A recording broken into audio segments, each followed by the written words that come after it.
Actually, I'm gonna switch my earbuds.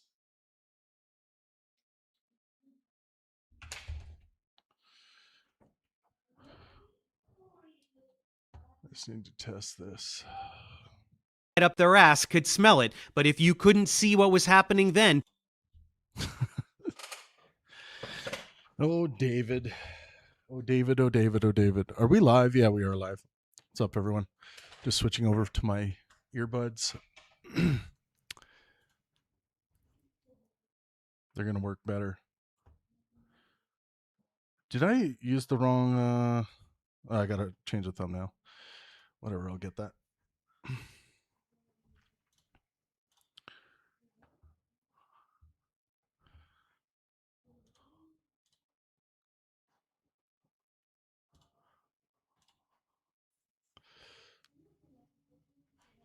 I guess I should add a little 2 to that.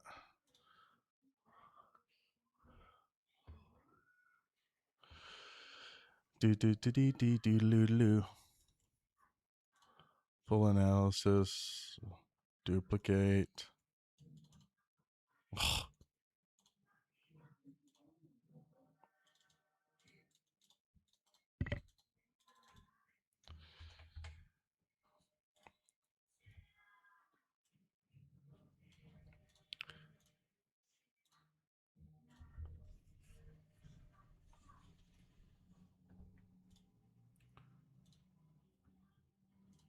This is, of course, Full Analysis Part 2. What up, everybody?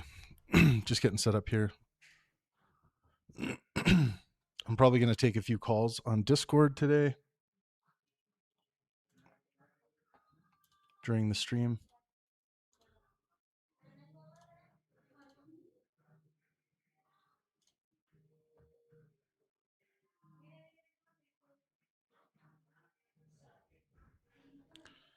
All right.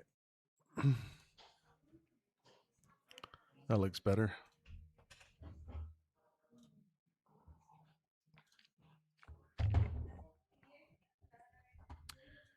All right. Now we're rocking.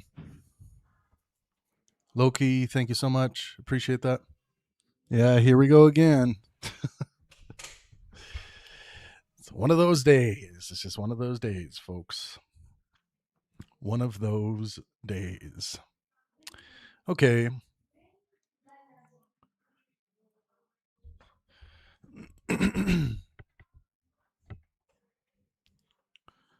Let me. Someone said, "Did Dave ever give you a response?" Yeah, I mean, Dave. He didn't like my fact check video last night, and yeah, he said he doesn't want to do any work with me anymore, which is, it's Dave's prerogative.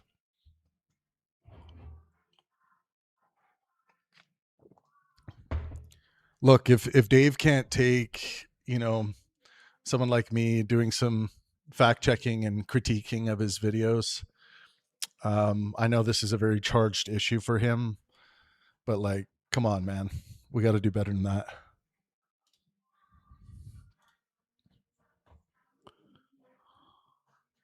I feel like my video's lagging a little bit. Let me just make this less impressive looking. There we go. It's probably because I'm running Discord at the same time.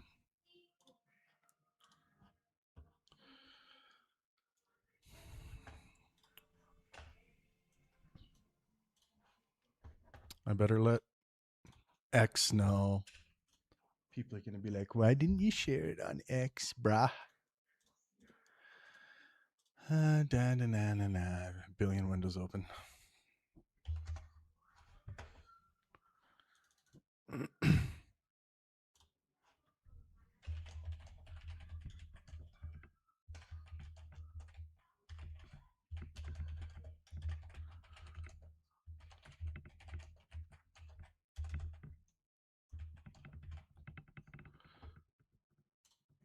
All right.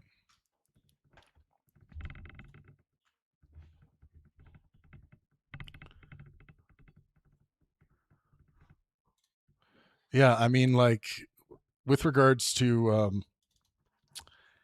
me throwing out these, I mean, just like it's kind of like just reminding people, hey, if we don't even have to bury the hatchet. We just have to show up and do an event together, and we can raise $1 million in the case of Professor Dave with Destiny on stage, or in the case of Hassan on stage, we can raise $5 million by just like doing a debate event or a conversation event together. I mean, it's pretty easy to me as a moral well-beingist that we should be doing things like this with the kind of popularity people have. Destiny agrees. Um, so yeah, that's kind of where we are.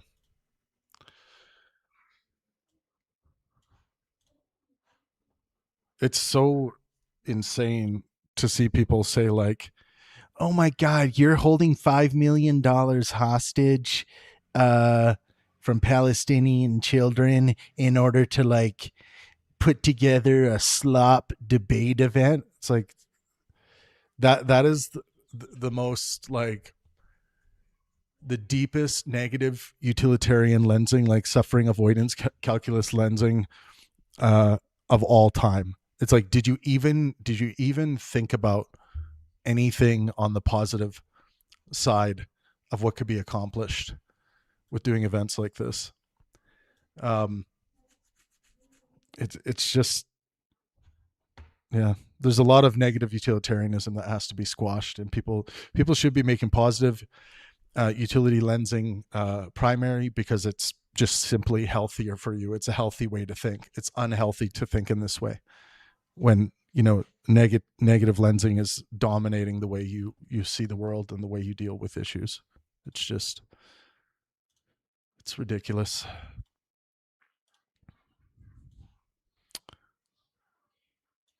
Okay, let's go. Do you see it now? Smotrich says they paid for this war. They paid money to fabricate pretense for a military operation with the singular goal of clearing out Gaza to keep it, with Lebanon and Syria to follow shortly after. Now that they're most of the way there with Gaza, an American military base is being built within the territory, and plans are underway to round up remaining Gazans and put them into concentration camps while they clear out the rubble and start to build new Gaza. Remaining Gazans are being put into concentration camps. Let's take a look at that one.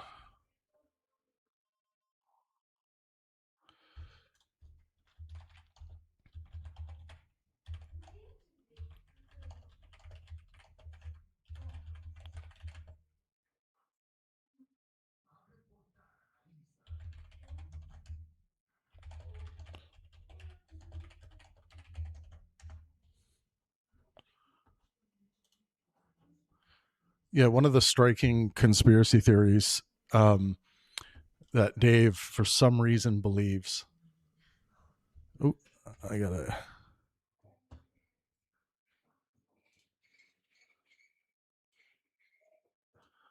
Oh, I gotta start a new branch here, reaching my maximum lengths in my.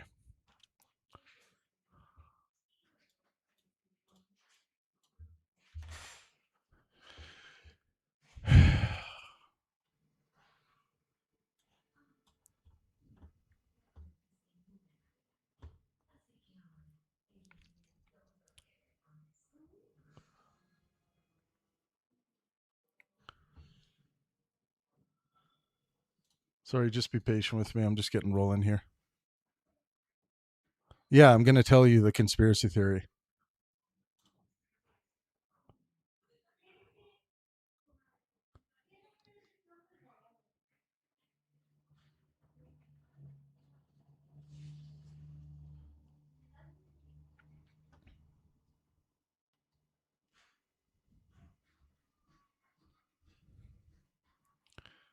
Hopefully, we get to it tonight.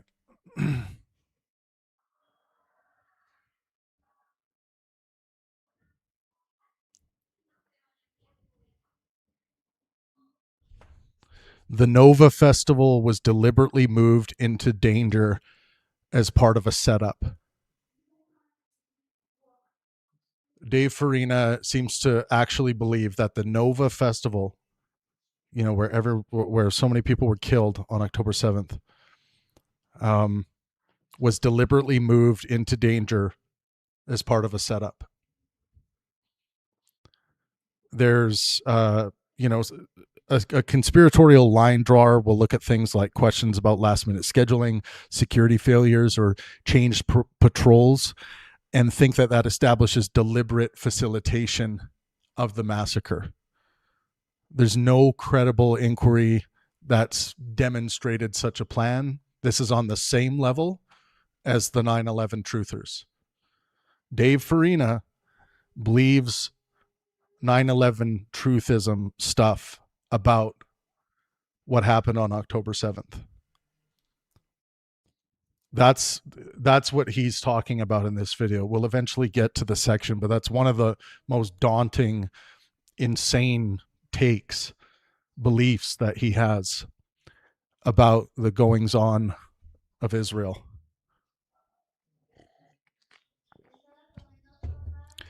This other conspiracy theory, Israel knew the detailed October 7 attack was coming and deliberately allowed it. It's kind of connected to the last one, that Israel knew the attack was going to happen and they just allowed it anyway. You can point to things like preparedness failures, and that there's compelling intelligence evidence, and maybe some warnings were ignored. But that's not evidence that Israeli leaders intentionally, or Israel intentionally, permitted this attack to happen. Again, 9/11 truther stuff. Dave is right in that camp of 9/11 truther for these kinds of ideas, the conspiracy web that he is spinning in this video. You heard that correctly. Zionist Jews are going to put people in concentration camps. All right, let's check this.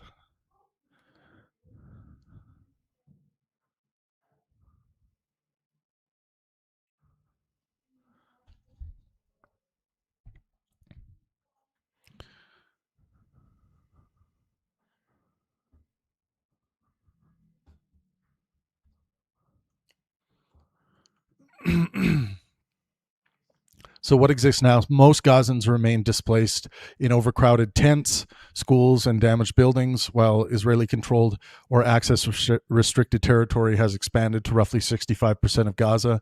Civilians are increasingly compressed into shrinking areas, and the UN has documented Palestinians being killed near poorly marked military boundaries while trying to move through the territory. The proposed humanitarian city in July 2025. In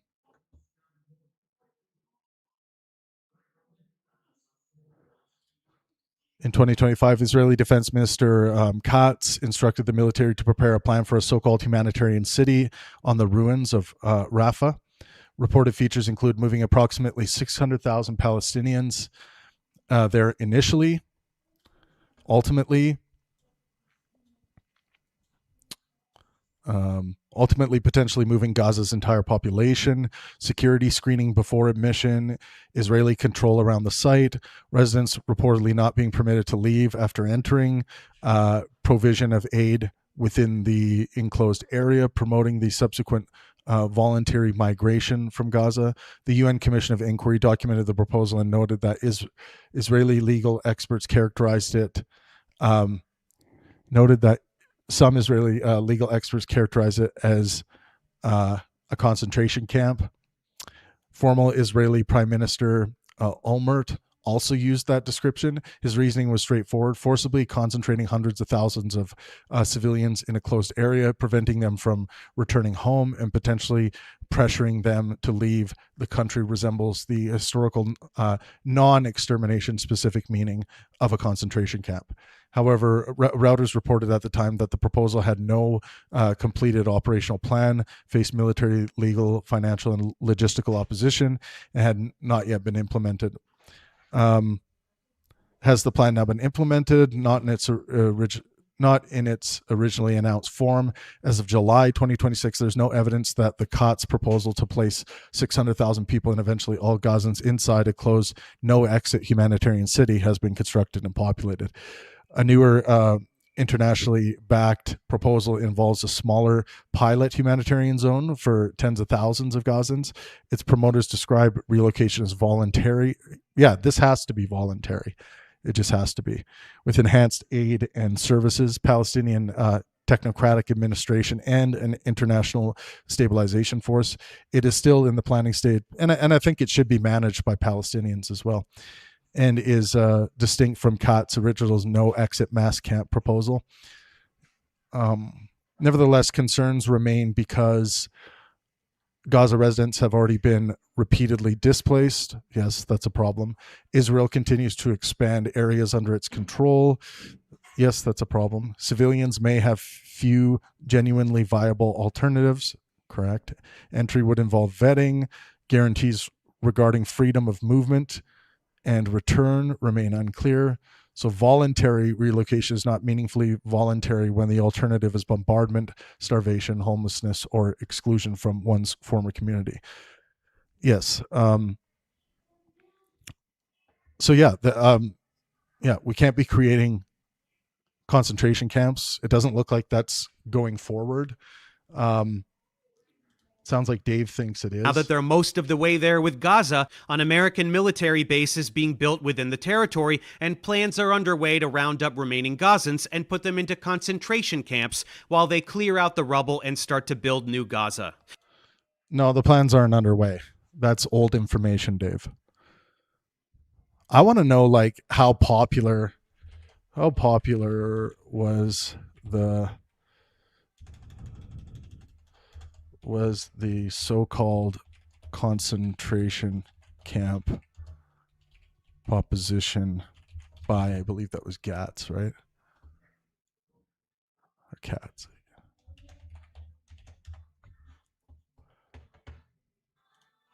Welcome, everyone.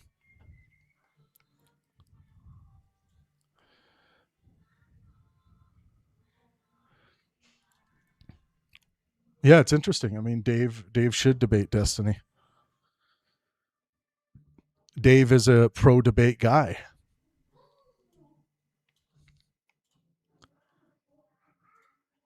I mean, based on this video, though, like, I'm not sure Dave could keep his head together for a debate on this topic.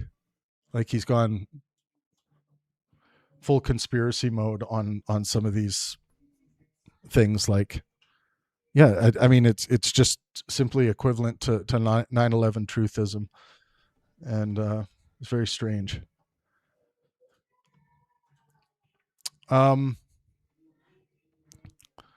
So this so-called concentration camp was not popular with the Israeli public. The best direct polling found a clear plurality opposed to Kat's humanitarian city. An Institute for National Security Studies survey conducted in July 2025 found there was 30% who supported it, and then the rest either opposed it or were roughly undecided or gave another response.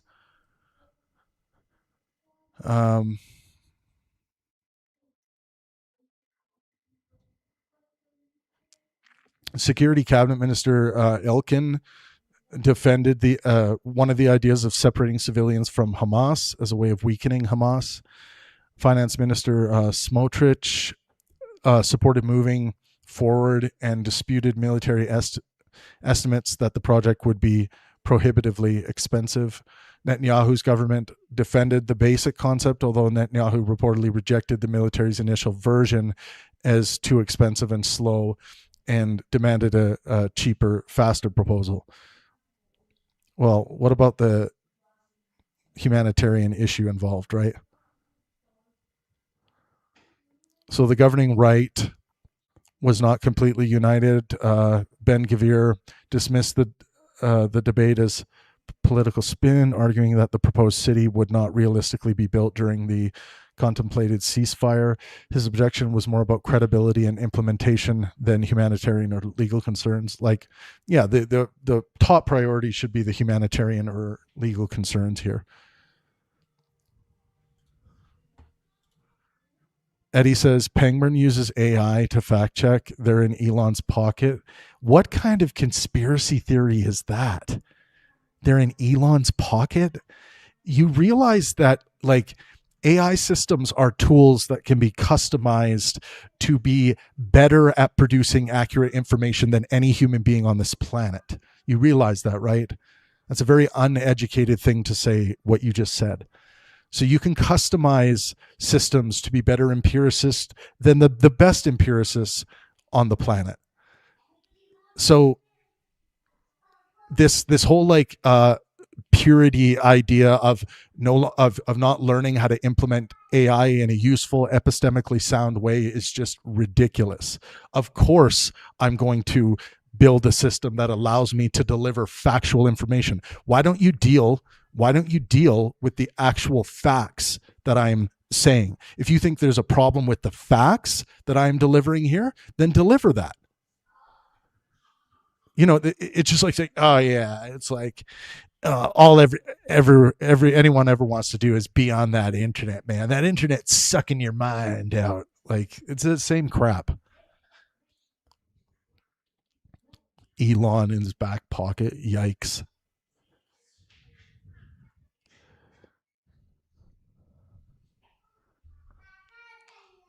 In early 2025, 33% of Israelis said Israel should govern Gaza after the war. Support was 57% among right-wing Israelis, but only 14% among centrists. So it does seem like there's some weird fuckery that shouldn't be going on with regards to these concentration camps, like anything that could be construed as a concentration camp. But this does get to a bigger problem of like what Dave's trying to do here is like make Israel sound like Nazi Germany, and like, listen to this: Jews are putting others into concentration camps. Like, he's drawing like the ultimate line that these proposed concentration camps are anywhere similar to those of World War II. That's, that's what I see Dave is doing here rhetorically.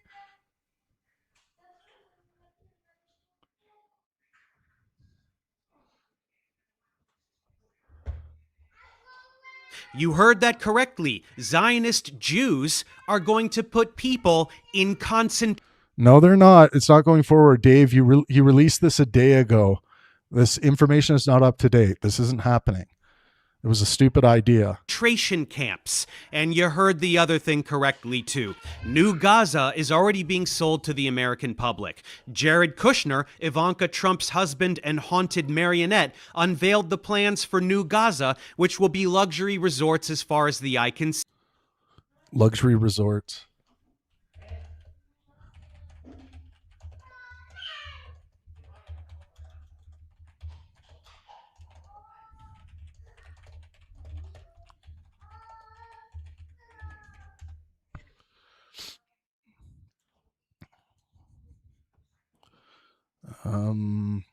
I need to go to my Gaza section here.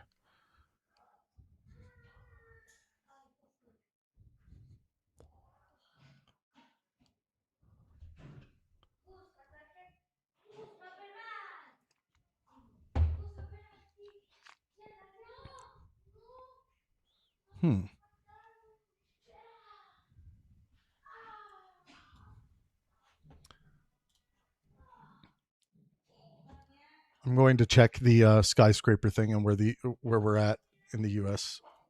with that. Owen says Dave made 6K from his Destiny video just from donations. Well, good for him.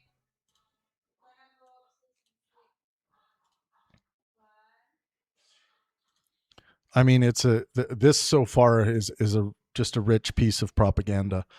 Um, and that's not to say there aren't actual facts in this, but it's the way it's tied together. It's the conspiratorial line drawing. It's just, it is. It's a brilliant piece of propaganda that uses imagery, a soundscape, um, electrified extremist language. That's the kind of stuff that's going on. Don Don says, let's also flag the insinuation that the camps are Nazi camps like Buchenwald. And yeah. I mean, it's. I made a. I made mention of that where it's this, Dave's trying to draw this line to concentration camps because anyone who has, half a brain education understands what concentration camps mean in historical and cultural context. And Dave's trying to draw a line to, you heard it right. Zionist Jews are going to throw others into concentration camps. Pangburn, your eyes are 9 inches apart, you hammerhead shark. Okay. You failed to meet my minimum requirements for fruitful dialectic. So I'm not going to answer your question if you had one.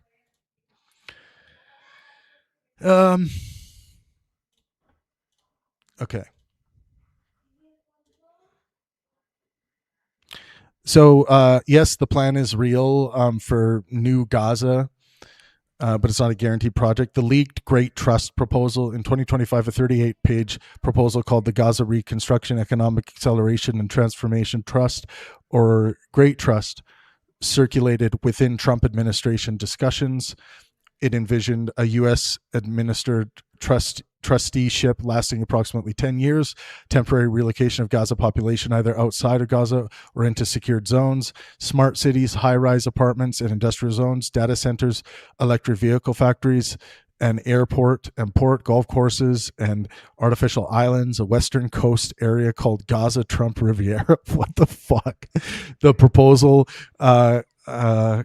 contemplated roughly $100 billion in investment and substantial returns to private investors. However, it was developed by private planners and former consultants. It was not initially an adopted U.S. government policy. The White House did not confirm that the Great Trust document itself was its official plan. The official 2026 New Gaza Master Plan on January 22nd, that whole thing is just disgusting. Like, it's got Trump smeared all over it. Terrible, disgusting. The official 2026 New Gaza Master Plan on January 22nd, 2026, Jared Kushner publicly unveiled an official Trump administration New Gaza Master Plan. Are you going to sleep, my love? Come here. Give me a kiss. Give me that, baby.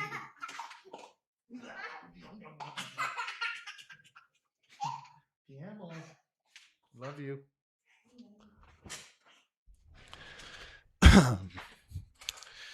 Its publicly displayed plans include residential towers, seaside resorts. This is the new plan. Residential towers, seaside resorts, coastal tourism, data centers, industrial. This is a lot of the same shit. The presentation showed Gaza's Mediterranean coast lined with Dubai or Singapore-style towers. Reuters explicitly reported that the proposal included seaside resorts. Detailed analysis of the presentation found that the entire Gaza coastline was marked for coastal tourism, including approximately 180 mixed-use towers. The proposed urban layout would replace or substantially redesign existing cities, refugee camps, and neighborhoods rather than simply rebuild them. So is the plan to give this all to the Palestinians?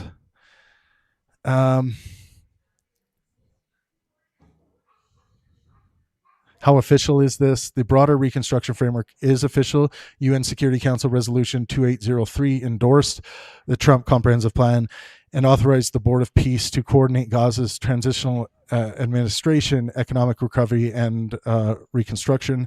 However, the Security Council resolution does not specifically approve 180 coastal towers, golf courses, artificial islands, or luxury resorts. Those details come from the Kushner master plan presentation and related planning documents. So, here's the major questions. Who owns the reconstructed coastal properties? Whether Palestinians retain their original land rights is a question. How owners will be compensated.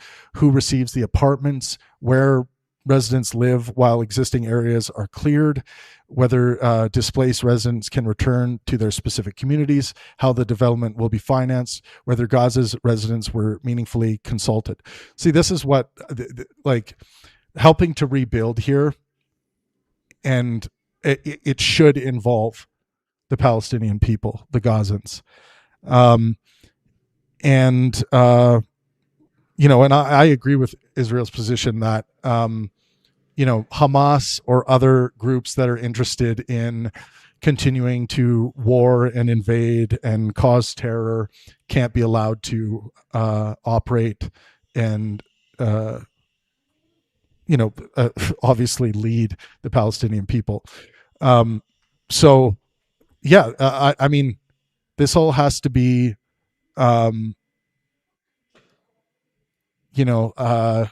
incorporating the people, and they should be enriched by this construction plan. So I don't hate the idea of nations coming together and help rebuild for the Palestinian people while working with them to build something that they want, that are going, things that are going to help them thrive into the future. I'm a fan of that. But yeah, nothing's being built that's anywhere close to the advertised scale. As of July 2026, Gaza's recovery remains largely stalled. The immediate focus has been on rubble removal, basic infrastructure, and a proposed pilot housing zone around Rafah, not luxury hotels or coastal towers. The Board of Peace's May report said full reconstruction remained conditional on security and disarmament arrangements, and projected more than $30 billion in eventual investment. Well, so like I said, come together, help rebuild, clean up the mess, and the landowners, that should be, whoever owned this land before this, I guess before October 7th. I mean, I'm ultimately going to rely on to inform my opinion what the international courts have to say about stuff like this, what the UN has to say about stuff like this. So for me, if the rebuild plan looks good, if the U.S. is going to be involved in it, and other wealthy nations want to be involved in helping build it up, I just don't want to see investors coming in to steal land from the Palestinian people. This land should belong to the Palestinian people, and hopefully there will be an openness to working with people who want to help, who have money and resources. So, I mean, to me, it'll be interesting to see how things are built.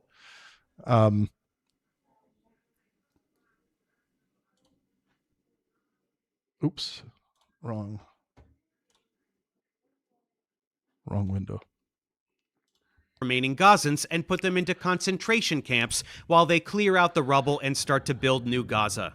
You heard that correctly. Zionist Jews are going to put people in concentration camps. No, they're not. That initial thing that seemed like it was close to what a concentration camp might be was smacked down. It's not happening. And you heard the other thing correctly, too. New Gaza is already being sold to the American public.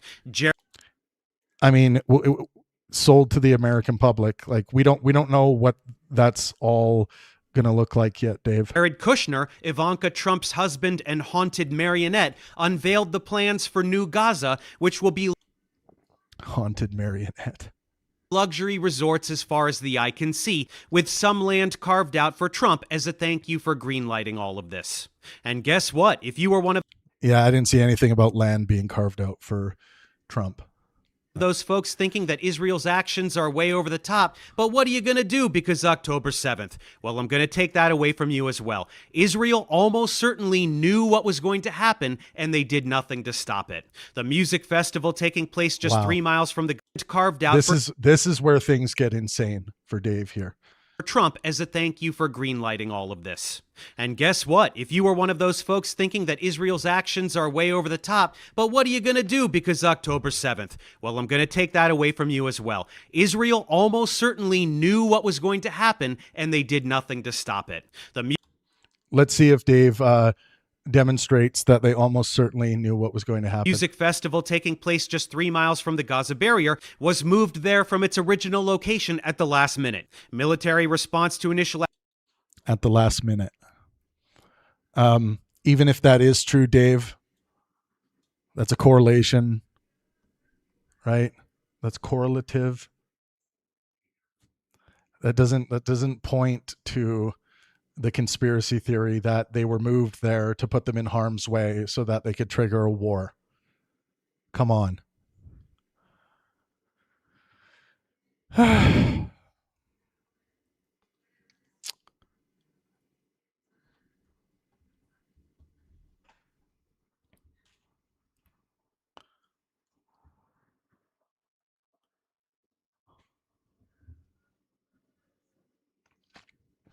Yeah, I mean, all I can say about that is just there's just no evidence that this was deliberate. And this is why I bring up the 9/11 truther thing. You can look at someone like the owner of the Twin Towers or the leaser of the Twin Towers when those things were bought. Like it was like the first day he had off of work almost in his entire career, but his wife was harping at him, forcing him to go and get some kind of like medical screening done, and that was the day that it was done. He had also taken out large insurance policies a few months before the 9/11 attacks, and that of course fueled all kinds of conspiracy theories that he knew that the towers were going to be attacked and they were going to fall and he was going to collect insurance money. It's just, I mean, there's just no good reason to believe that that's the case. There is good conspiratorial reason to believe that that's the case. But when you actually look at the evidence and look at the communications between the owner and his wife and everything leading up to it, the burden of proof that you're adopting there to say that the wife was in on it, the doctors were in on it, he was in on it, like all of this stuff you're cooking up, you're just engaging in conspiratorial line drawing. And it's just, it's not a healthy way of thinking. It's bad epistemology. You're throwing out correspondence criteria of truth, which is the driver of things like empiricism and science as a way of knowing. Dave here is throwing that out and relying on his gut feeling, coherentism, making that primary. Why is Dave doing this? He never does this in any other topic he's dealing with. It's just, it's wild. It's purely conspiratorial. He would shit all over another person if he was making a video about another person related to this topic. Dave would shit all over them for doing that. Activity was delayed for hours in a way that is difficult to justify. Israeli soldiers knew what was going to happen, and they did nothing to stop it. The music festival taking place just 3 miles from the Gaza barrier was moved there from its original location at the last minute. Military response to initial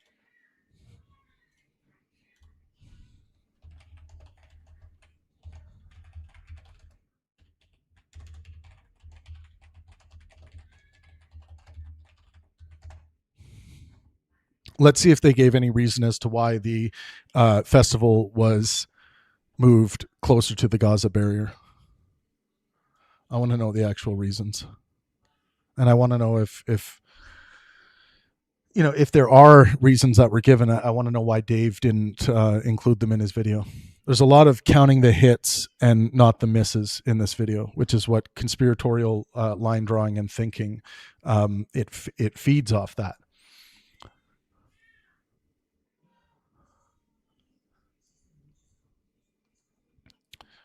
So yeah, unsupported conspiracy inference that the Nova Festival was deliberately moved into danger as part of a setup. Just think about what's being said here.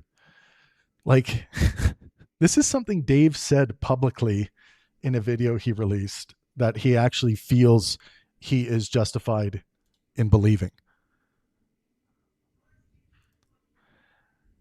It's wild. Welcome everyone on YouTube. Make sure you hit that subscribe button. Take 1 itty bitty second to smash that like button if you enjoy this kind of analysis. I'd really appreciate it. I might be taking a few calls later on in this episode on our Discord channel. If you're not part of the Pangburn Universe Discord server yet, I'm going to give you guys the invite link.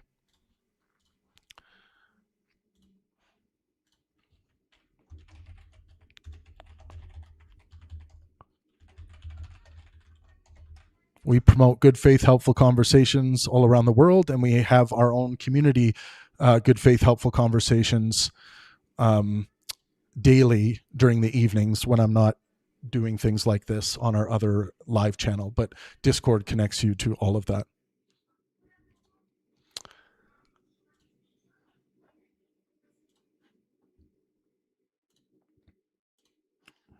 Okay, let's take a look.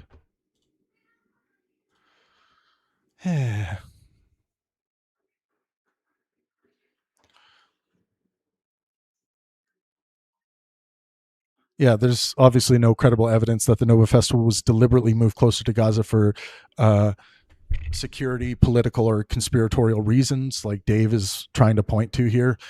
What happened appears to have been mostly logistical.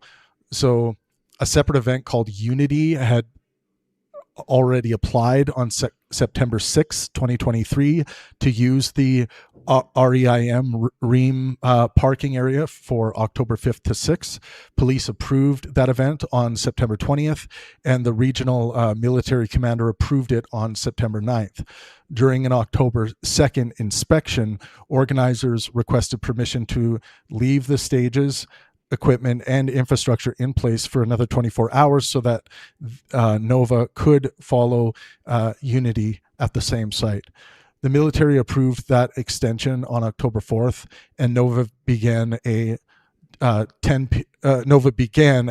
p.m. on October 6th. So early reporting also quoted a music industry representative saying that Nova's originally intended site elsewhere in southern Israel had, quote, fallen through. However, the publicly available reporting does not clearly establish the original location or precisely why it became unavailable. Why REIM was selected. The evident reasons were the location was already authorized for a large party, stages, sound equipment, security arrangements, and other infrastructure were already there. Dave. So the responsible thing for you to do, Dave, is to include this information that doesn't agree with your narrative, right? Why didn't you include this information? It's publicly available. You just don't believe it? I don't know. Organizers could run the second festival immediately after the first without constructing a new site elsewhere. These are 3 reasonable reasons as to why they would want to do the event at the REIM location. The IDF commander reportedly approved the REIM location partly because it was outside a populated urban area and because existing air defenses were judged sufficient against the threat officials expected, principally rocket fire. So they were worried about some potential rocket fire towards the festival. Officials did not anticipate a mass ground invasion. Was it actually moved closer? So I think Dave said something about being moved closer here. So let's take a look. I really want to go through this thoroughly. So sorry, I'm taking time with this, but way over the top. But what are you going to do because October 7th? Well, I'm going to take that away from you as well. Israel almost certainly knew what was going to happen, and they did nothing to stop it. The music festival taking place just 3 miles from the Gaza barrier was moved there from its original location at the last minute. Military response to initial activity was delayed for hours in a way that is difficult to justify. was it actually moved closer? That is not established. The Nova site was approximately 5 kilometers from Gaza, but without reliable information identifying the abandoned original location, one cannot confidently say how much closer it was or even establish the comparison precisely. The claim probably emerged from combining two facts together. So Nova was approved at REIM shortly before it began, and REIM was close to Gaza. That, of course, does not establish that proximity to Gaza was the reason for the move.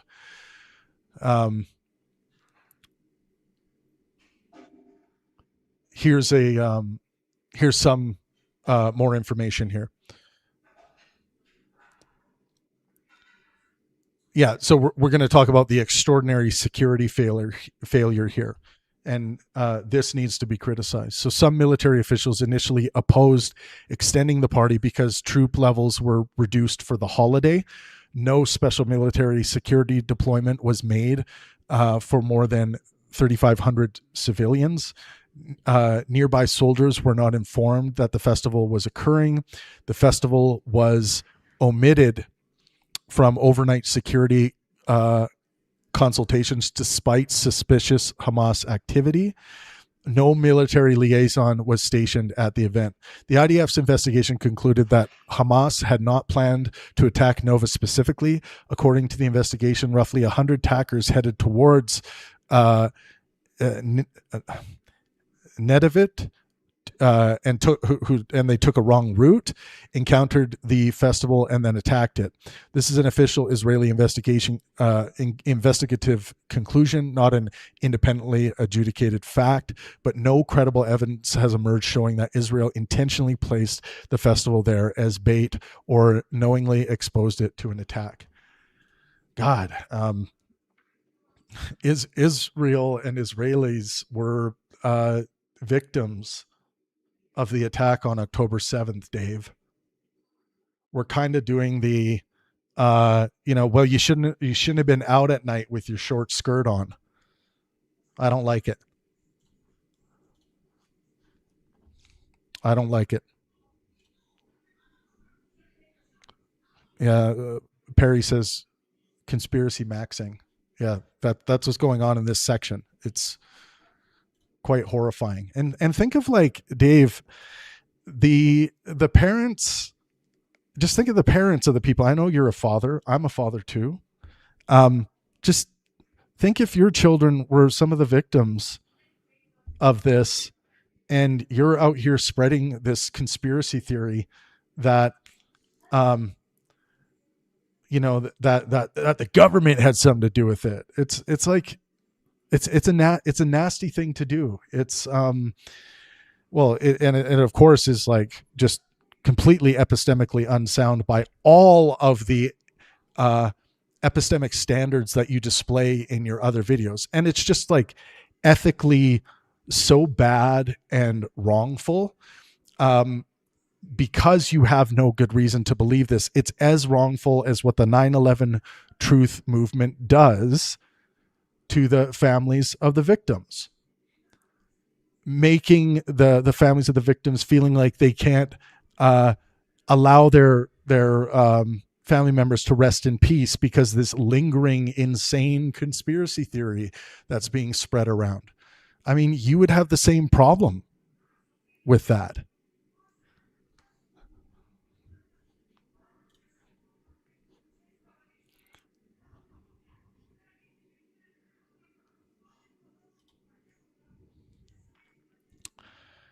All righty.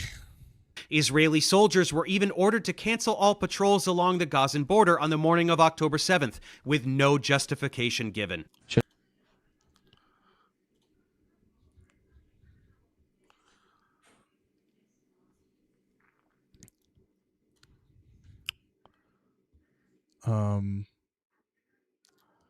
I need to go to my October 7th section here.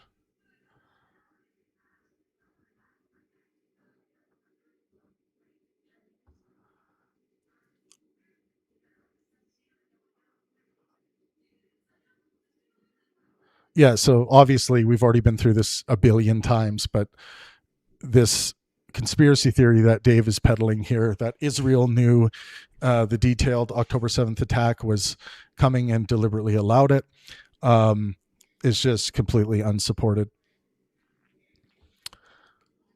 But this, what was the patrol claim Dave just made? Just going to go back a little bit.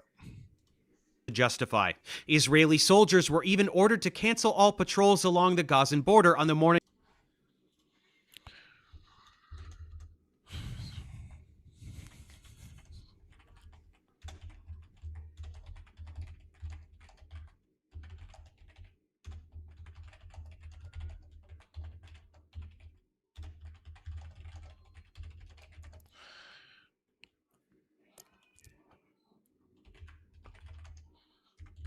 So this is the same kind of thing as like, well, the United States military, the morning of 9/11, was actually running or planning to run exercises relating to planes crashing into buildings.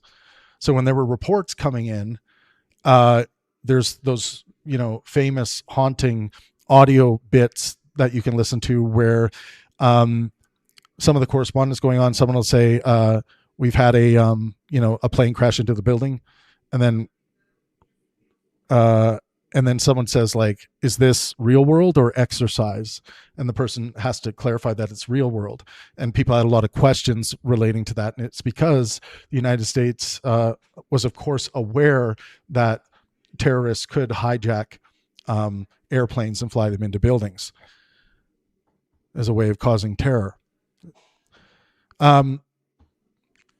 So a restricted, just dealing with Dave's last claim here, a restricted patrol order was issued in at least one Gaza border sector that morning, but the claim that Israel ordered all soldiers to like stand down or canceled every border patrol is not supported. And that's what Dave said. So what the official Nahal Oz inquiry found, at approximately 4 a.m., the Nahal Oz base received an alert after something touched the border barrier. Commanders also became aware of other suspicious activity reported overnight. Because they feared Hamas might fire an anti-tank guided missile, troops scheduled for a routine 5:30 a.m. patrol after instructed not to approach as close to the border fence as usual. However, the patrol was not simply abolished. 4 vehicles were scheduled to participate. 1 vehicle was sent back because its team was 3 minutes late. The other 3 vehicles were still conducting the patrol when Hamas began its rocket barrage at 6:29 a.m. So at Nahal Oz, the verified order was essentially patrol but keep back from the fence because of suspected anti-tank threat. That decision may have reduced visibility and immediate presence at the barrier, but it was not a complete stand down. So Dave is spreading more misinformation here. I'm not accusing Dave of disinformation. I'm not accusing Dave of anti-Semitism here, but I'm demonstrating how Dave is spreading misinformation. He could have easily looked up this information, got out of whatever echo chamber he seems to be getting this information from, and actually get the facts together, and then make your moral prescriptions when you have the actual facts collected. This is just, it's so frustrating because this is so outside of the Professor Dave kind of work that I think many people know and love. It's just completely ridiculous. It's not consistent with his work. So what the fuck is going on? This is wild.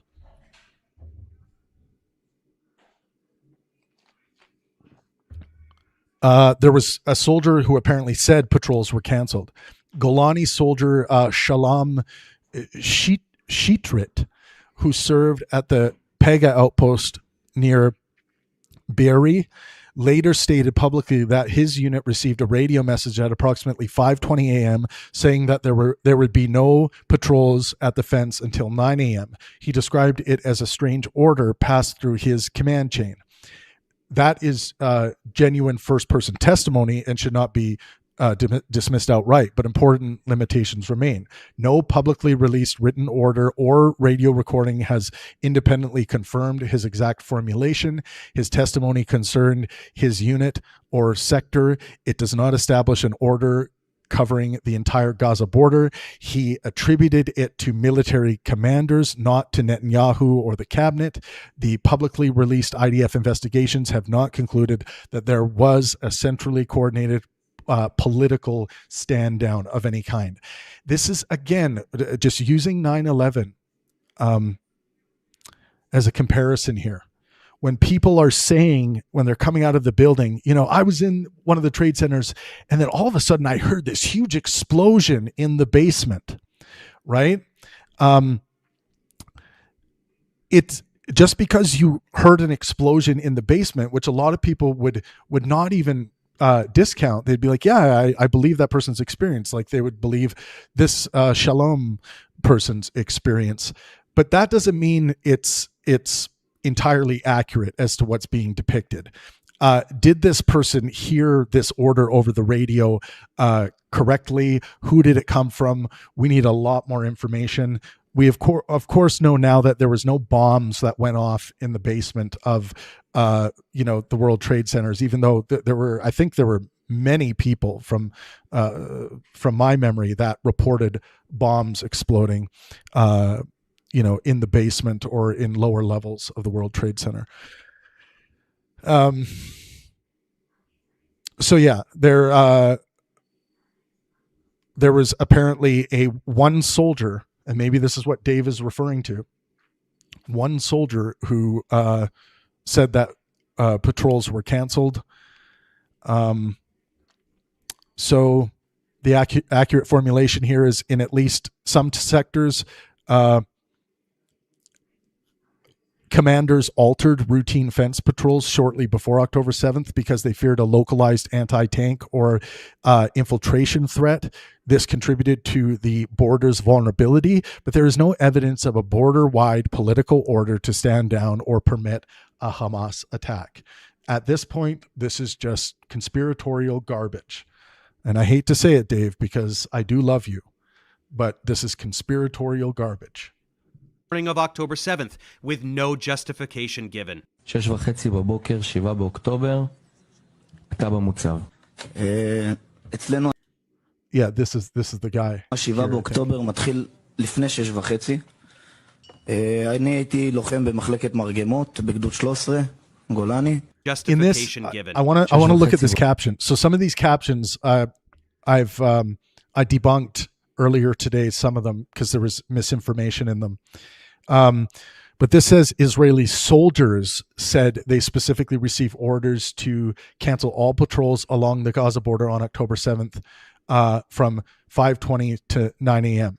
That's not correct. That's misinformation, according to the data that's publicly available. בבוקר, 7 באוקטובר. By the way, this is likely the guy, and I don't know for sure, but this is likely Shalom Shitrit that we were referencing earlier. אתה במוצב. אצלנו 7 באוקטובר מתחיל לפני 6:30. אני הייתי לוחם במחלקת מרגמות בגדוד 13, גולני, ובאותו לילה אני, יותם סרור, הסמל שלי תמר בן יהודה, זיכרונו לברכה, שלושתנו עושים לילה לבן. הרשינו לעצמנו בשבתות וחגים במיוחד לעשות לילה לבן עד לכוננות עם שחר, ואתם יודעים, יש לנו זמן לישון מחלקת מרגמות עד לכוננות הבאה.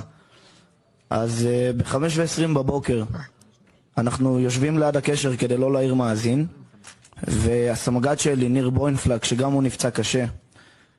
By the way, welcome everyone on YouTube. Make sure you're subscribed here at Pangburn and just take 1 second to smash that like button. If you want me to review and do an analysis like this of any other kind of content, you can email me at info@pang-burn.com, or you can get in touch with me on our Discord server. Here's a link to join our Discord server. We have good faith, helpful conversations happening all the time on our Discord server. Everyone's welcome. We have atheists, theists, Jews, Christians, Muslims, all kinds of people come together to have good faith, helpful conversations in our community, and everyone's welcome. It's a very diverse community, and we have a lot of fun having conversations, and people have made a lot of great friendships in our Discord server. And it's completely free of charge. You just have to give me every single one of your credit card numbers when you enter the server, and the 3 numbers on the back. But anyways, welcome everyone. Okay, let's continue getting through this testimony. וברוך השם הוא שרד. פתאום עולה בקשר בהודעה מוזרה. כל התחנות, לא יודע למה, לא יודע איך, משהו בסגנון הזה. אין סיור בגדר עד 9 בבוקר. באיזה שעה זה? 5:20 בבוקר. כל תחנות נשארים כאן משנה, אז מבחינת קרקע ואויב אין לנו דברים משמעותיים. מבחינת כוחותינו יצאה הנחיה מהחטיבה שעד השעה 9 בבוקר מול הערכת המצב, אף כלי לא מגיע לבורמה. So no vehicle is to approach Burma. It's being said, everyone's being told to hold their positions. See how this is being construed? Like the message is to hold your positions. I'll say it again, until 9 in the morning, pending the situation assessment. No vehicles is to go down to Burma. We're in staging areas, a brigade level arrangement. I don't know exactly why. So, and it looks like based on the information that's publicly available, that they were anticipating these anti-tank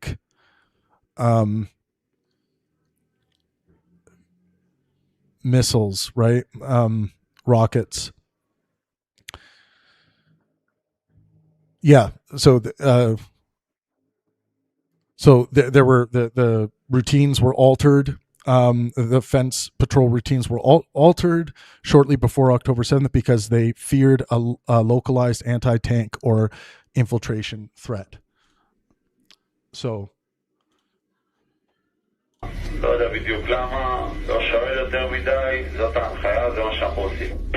קצת לפני שהכל מתחיל.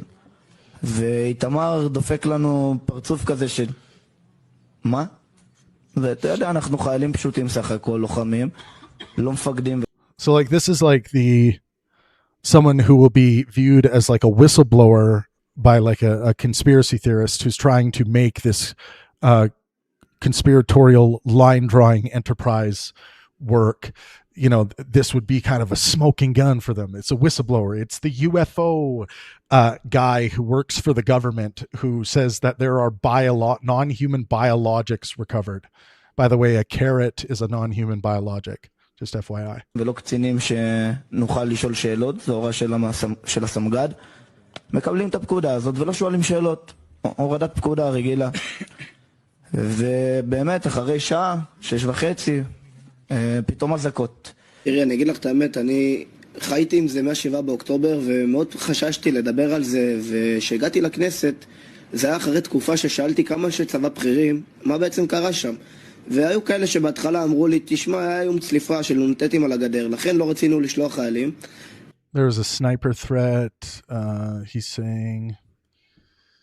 זה היה אחרי תקופה ששאלתי כמה שצבא בכירים, מה בעצם קרה שם. והיו כאלה שבהתחלה אמרו לי, תשמע, היה יום צליפה של נונטטים on the fence. על הגדר, לכן לא רצינו לשלוח חיילים, כדי שלא ייפגעו. So they wouldn't get hit. ואז עם הזמן קצת נפל לי הסימון, ואמרתי, רגע, אם יש איום צליפה, איך יכול להיות שאני סך הכל 200 מטר מהגדר, לא יודע שיש איום, איך יכול להיות שחברים שלי נלחמים בלי וסט, עם תחתונים וגרביים, ואף אחד לא יודע שיש משהו, אנחנו סך הכל 200-300 מטר מהגדר. ואז זה עוד הפעם ישב לי בראש, ובאמת הזמינו אותי פתאום לכנסת. הרגשתי שזו ההזדמנות באמת לפתוח את הנושא הזה ולדבר עליו ולהבין בעצם מה קרה שם. והנה, את אומרת, כמו שאת אומרת, הרבה אנשים זה נשמע להם תמוה, ומה בעצם קרה שם. ואנחנו עוד פעם חוזרים לזה, ואני אגיד לך את האמת, איילה, אני חי עם איזשהו חור במוח מאז ה7 באוקטובר, שמשהו בלב מרגיש לי תשמעי, אני לא יודע מה היה שם, לא יודע מה היה שם, אני רוצה להבין. A little coincidental, no? Beyond this, Dave, a little coincidental, no? You're feeding the conspiracy theory here. I mean, Dave, like, I don't know. I'm having a hard time understanding who this particular Professor Dave is in this video. hundreds of the civilian casualties were the fault of Israel due to both friendly fire from incompetent teenage pseudo-soldiers as well as the חוזרים לזה, ואני אגיד לך את האמת, איילה, אני חי עם איזשהו חור במוח מאז ה7 באוקטובר, שמשהו בלב מרגיש לי תשמעי, אני לא יודע מה היה שם, לא יודע מה היה שם, אני רוצה להבין. A little coincidental, no? Beyond this, hundreds of the civilian casualties were the fault of Israel due to both friendly fire from incompetent teenage pseudo-soldiers as well as the Hannibal Directive, which involves killing their own citizens on purpose to prevent their captivity, including a tank firing on a kibbutz. Okay, we got a lot to go through there. You can go on YouTube to hear the audio. We're live on YouTube. Aharon. I think I got it right that time. Okay.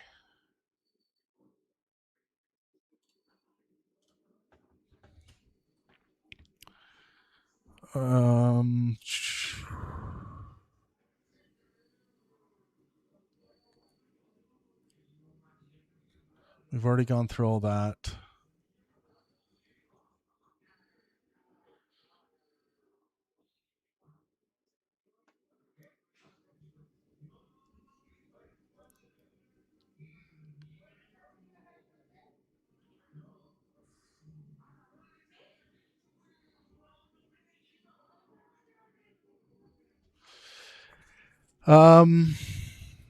Okay, I want to go to the Hannibal Directive first.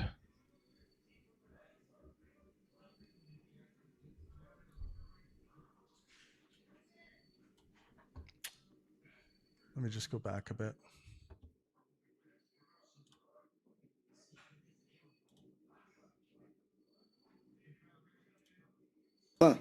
איך יכול להיות שאני סך הכל 200 מטר מהגדר? והנה, את אומרת, כמו שאת אומרת, הרבה אנשים זה נשמע להם תמוה, ומה בעצם קרה שם. ואנחנו עוד פעם חוזרים לזה, ואני אגיד לך את האמת, איילה, אני חי עם איזשהו חור במוח מאז ה7 באוקטובר, שמשהו בלב מרגיש לי תשמעי, אני לא יודע מה היה שם, לא יודע מה היה שם, אני רוצה להבין. A little coincidental, no? Beyond this, hundreds of the civilian casualties were the fault of Israel due to both friendly fire from incompetent teenage pseudo-soldiers as well as the Hannibal Directive.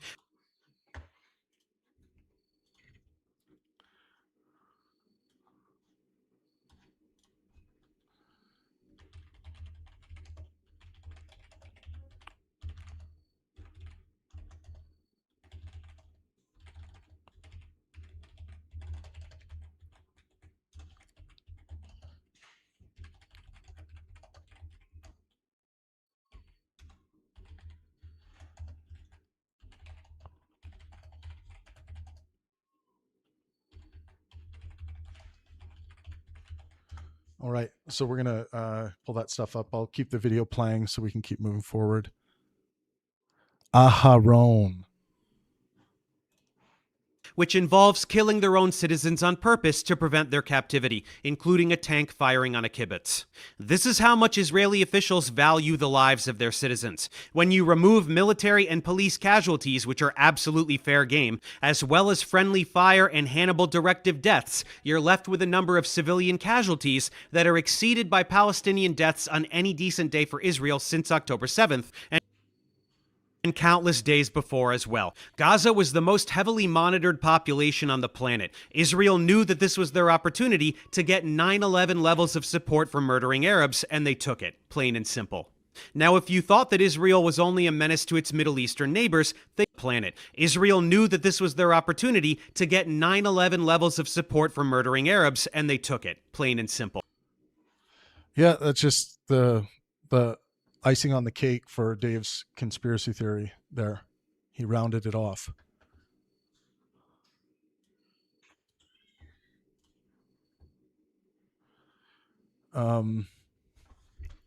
Just bear with me. I'm just pulling up information for the friendly fire issue that Dave brought up and the Hannibal directive.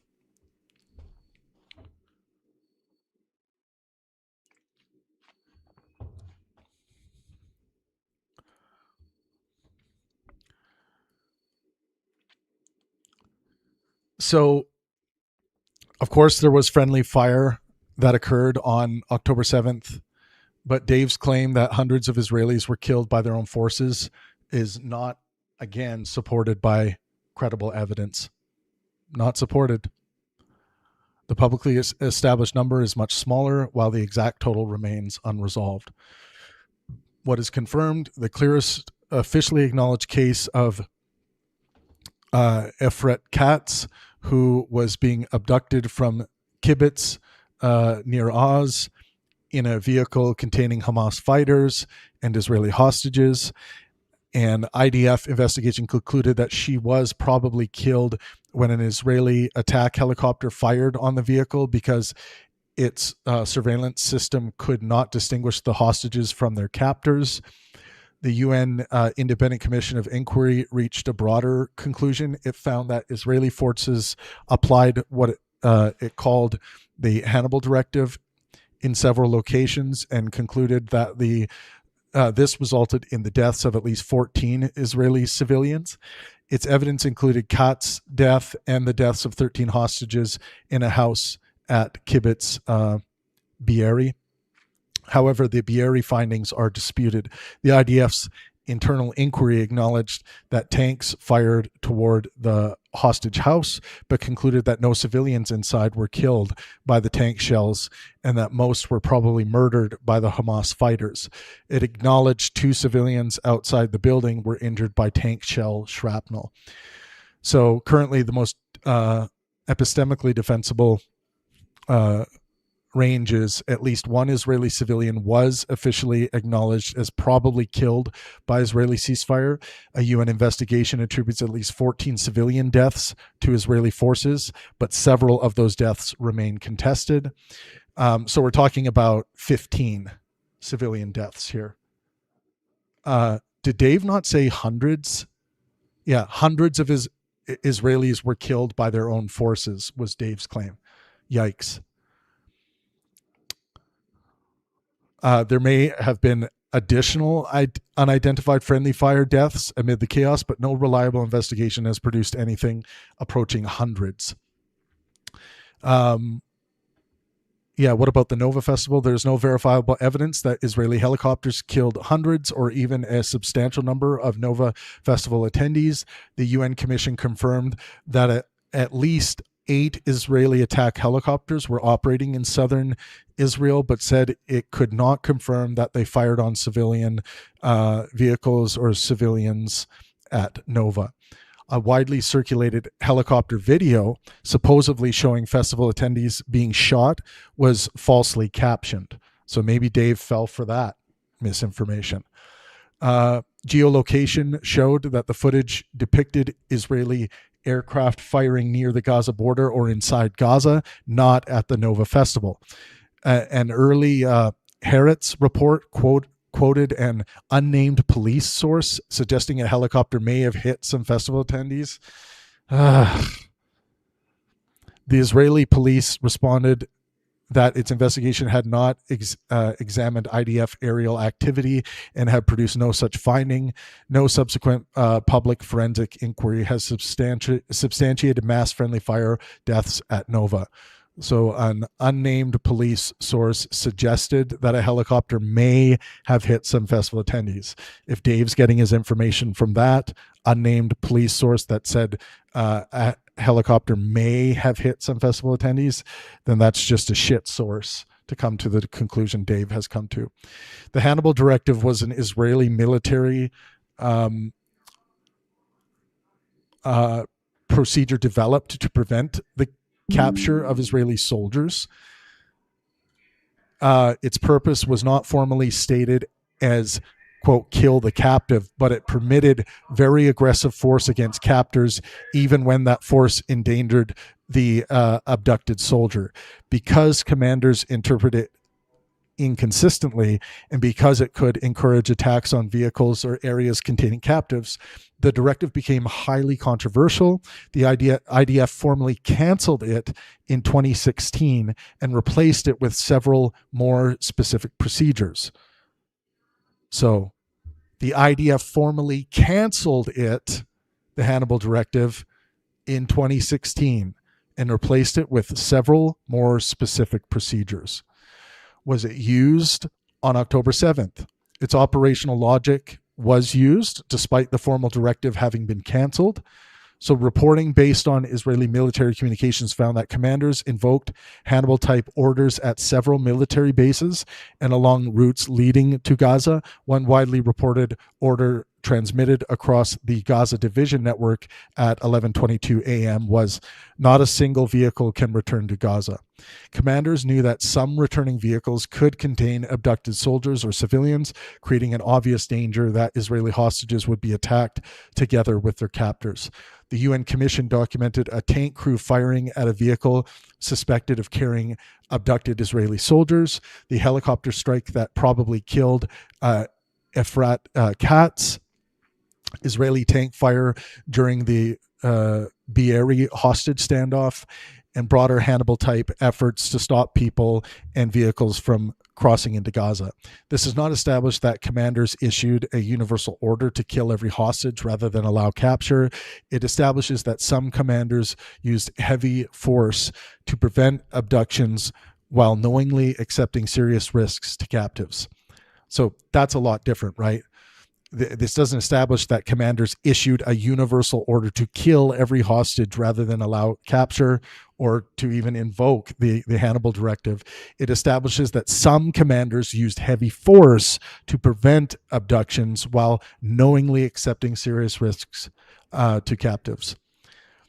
So the exact number remains unknown. October 7th involved numerous simultaneous battles, Hamas fighters wearing different clothing, armed Israeli civilians, police, soldiers, helicopters, and tanks operating with limited coordination. Some bodies were badly burned, and Israeli authorities prioritized identification and rapid burial rather than comprehensive battlefield forensic reconstruction. The UN Commission found that this resulted in the loss of potentially important evidence.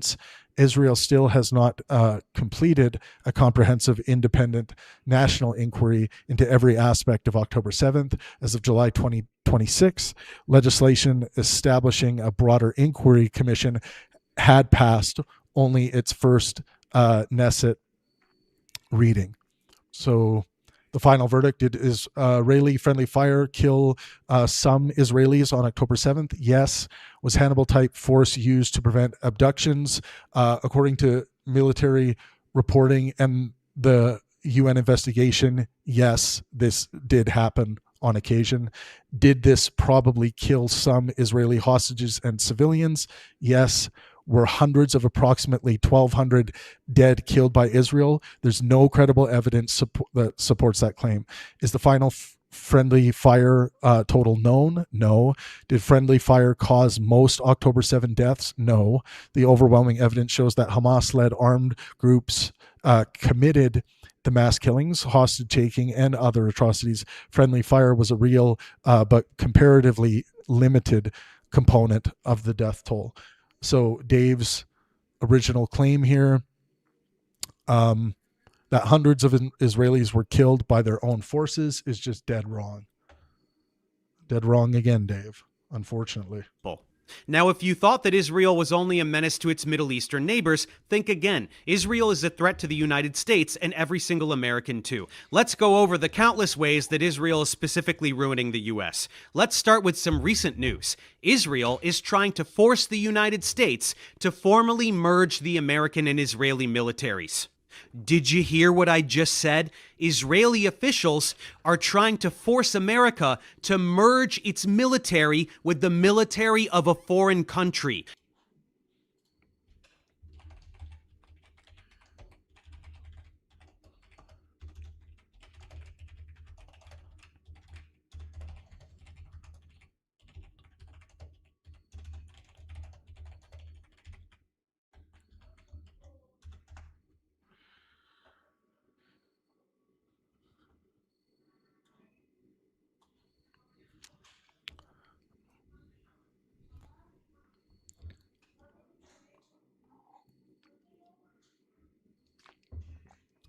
I'm definitely going to have to fact check that one, Dave.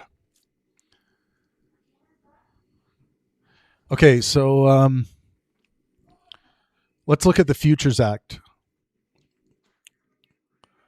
Eventually, there's going to be claims relating to formally merging the American and Israeli militaries, like Dave's talking about right now, eliminate congressional control of Israeli aid, make Americans eligible to be drafted into wars for Israel, give Israel American intelligence on U.S. citizens, make the Pentagon dependent on Israel, potentially facilitate a military coup against a future president. So there is a real bill here, but a lot of these like predictions or conclusions that Dave's eventually you're going to hear Dave draw from this are just mostly invented extrapolations. So the House and Senate Futures Act proposals create a framework for joint research, testing, procurement, weapons development, AI, cyber, autonomous systems, and integration of Israeli origin technology into U.S. systems. That is consequential military industrial integration. The legislative text does not merge the armed forces, conscript Americans for Israel, transfer all classified intelligence, abolish congressional appropriations authority, or authorize a coup. And again, this is just a reoccurring pattern in this video. The factual starting point is significant enough. There are things to talk about with regards to the Futures Act, which is a fact. There is a bill here. But then it's weakened by this speculative extremism that's engaging in this grand conspiracy theory. And it completely turns people away by way of misinformation from the actual facts of what's going on here. So I wanted to pull a little more information.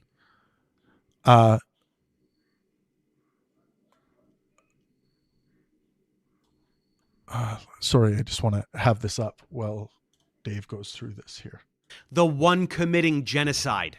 Moving from aid to partnership is how Bibi tried to sell it on Fox News. And even the Fox News anchor said, "It certainly brings up some issues of sovereignty, but we'll have to work that out later." While you're sitting there thinking about how incredibly fucked up this is, let me explain how it's way more fucked up than that. First, you know all those billions of tax dollars that we send to Israel every year? The ones that are used to murder children? Now that money will not require congressional approval. It's just part of the federal budget that the executive branch can arbitrarily provide at any time and in any amount.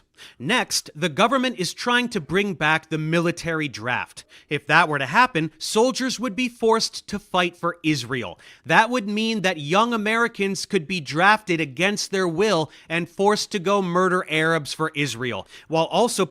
That's not what this is about, Dave. That's not what the bill is about.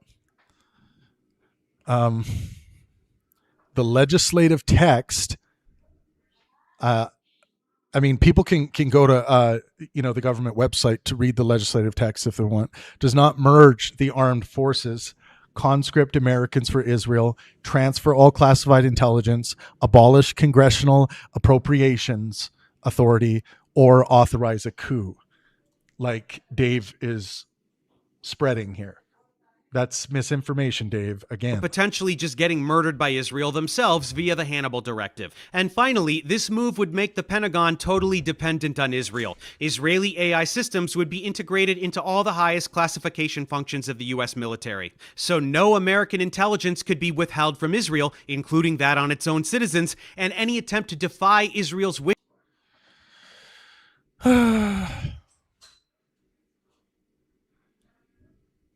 it does not transfer all classified intelligence, Dave.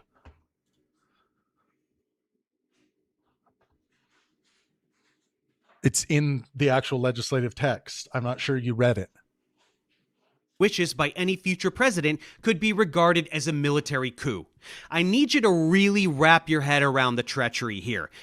It's not treachery, it's misinformation, Dave. That, what you just outlined, is false.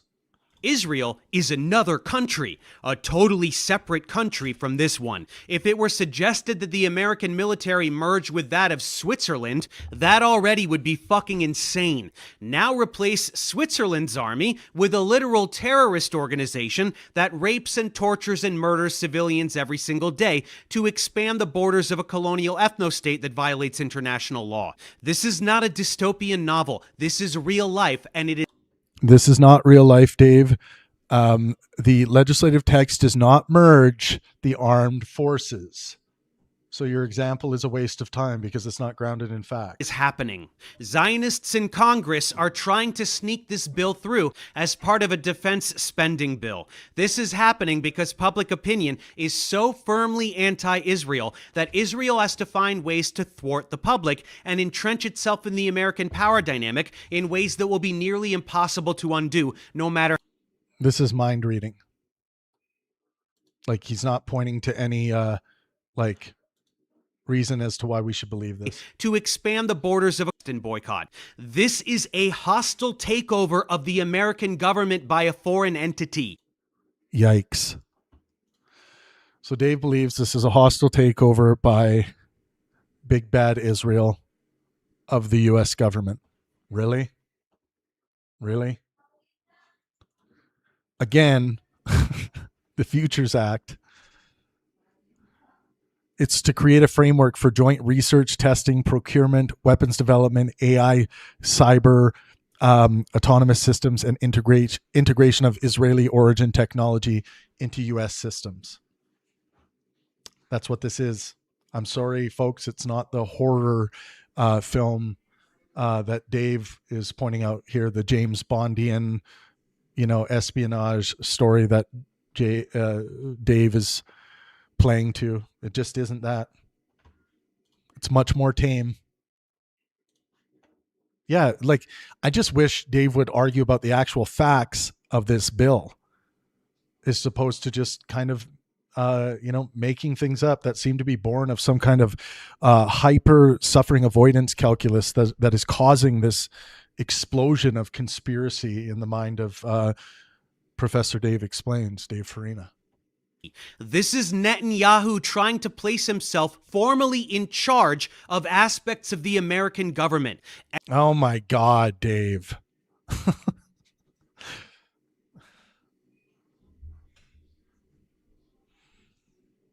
Every politician supporting this motion is guilty of treason, and nobody's doing anything about it. Oh my God. What's supporting this Futures Act motion is treason now?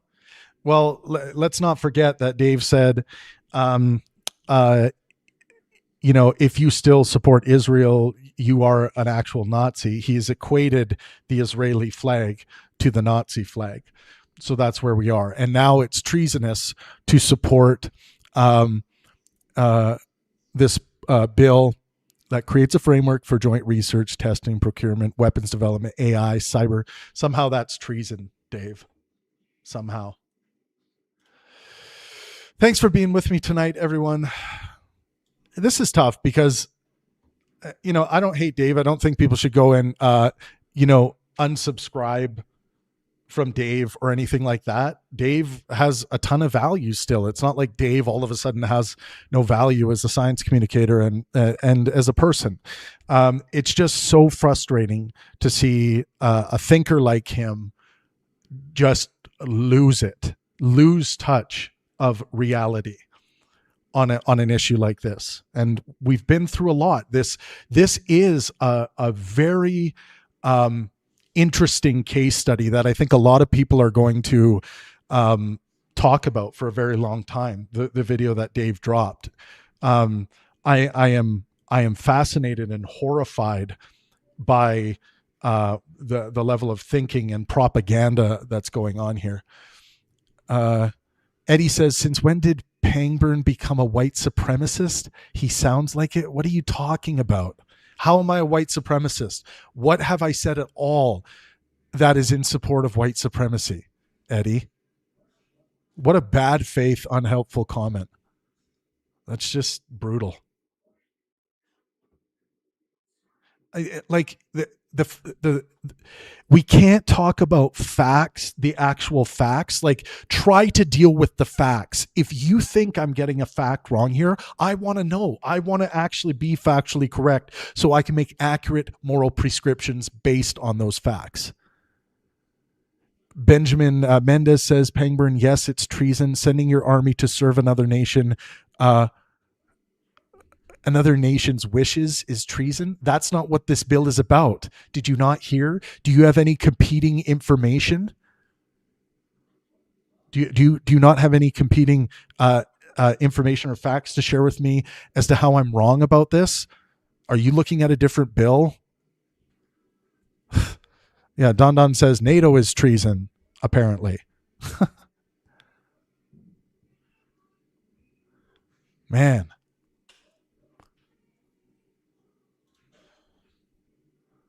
What's next? Well, it is common knowledge that Gaza is a testing ground for experimental weapons. New weapons are routinely tested on Palestinian guinea pigs.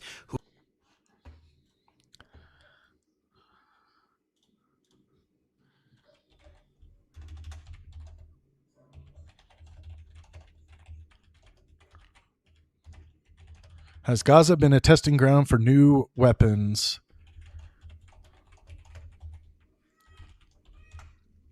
Let's fact check that one, Dave.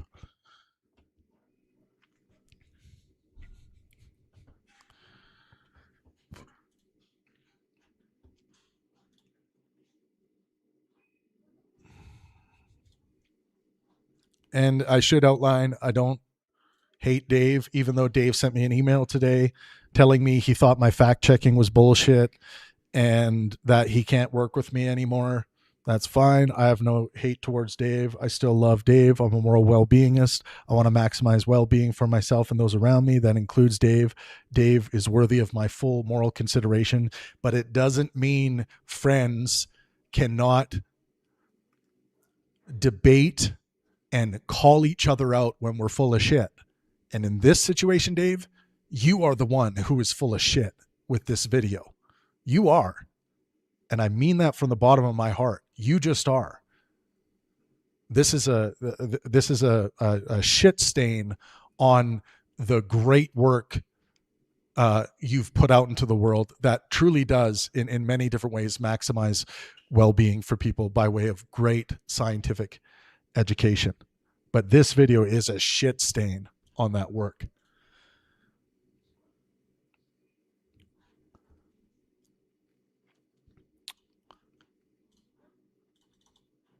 God, I'm getting a lot of notifications. Okay, so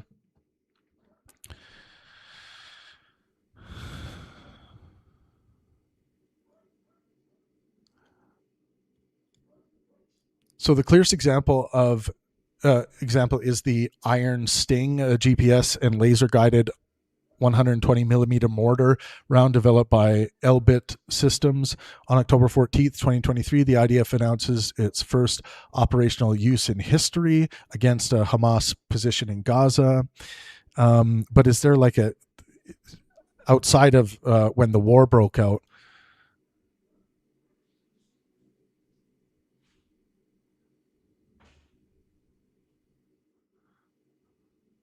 yeah, I don't see any good reason to believe that Gazans have been used, or Gaza has been used as a testing ground for new military weaponry, outside of using new technology when this war broke out. Who will they be used on next? Whoever Israel wants, including American citizens. The techno Israel's going to use. Okay, let's see what Dave says. fascism that is taking over the American government is nearly indistinguishable from the Zionist lobby. Take a look at Palantir, co-founded by Peter Thiel and Alex Karp. Viewers of my channel need no introduction to Thiel. He's a disgusting gremlin who directly finances an overwhelming percentage of the anti-science propaganda. Dave, you shouldn't dehumanize people by attacking them personally. Focus on their arguments. You don't need to dehumanize people. You don't need to call people gremlins. You don't need to. It's just a bad display of moral character. You shouldn't do that. Debunk, whether coming from puppets like Eric Weinstein or Christian theocrats promoting intelligent design. CEO Karp proudly describes himself as the most publicly supportive CEO of Israel and never shuts up about how awesome Israel is. Thiel is right there with him. Palantir has a strategic partnership with the Israeli Defense Ministry, providing AI models for the IOF. Basically, Palantir is a key component of Israel's ability to commit genocide. Guess what else Palantir is up to? Huge contracts with the Department of Homeland Security to give ICE the exact same tech that Israel uses in order to perform its own human rights violations, while also lending its tech to federal agencies who use data mining software to aggregate information from every single American. Palantir is a major entity pushing us towards an Orwellian police state here in America. More on that in a moment. Let's see. Okay, let's look at Palantir here.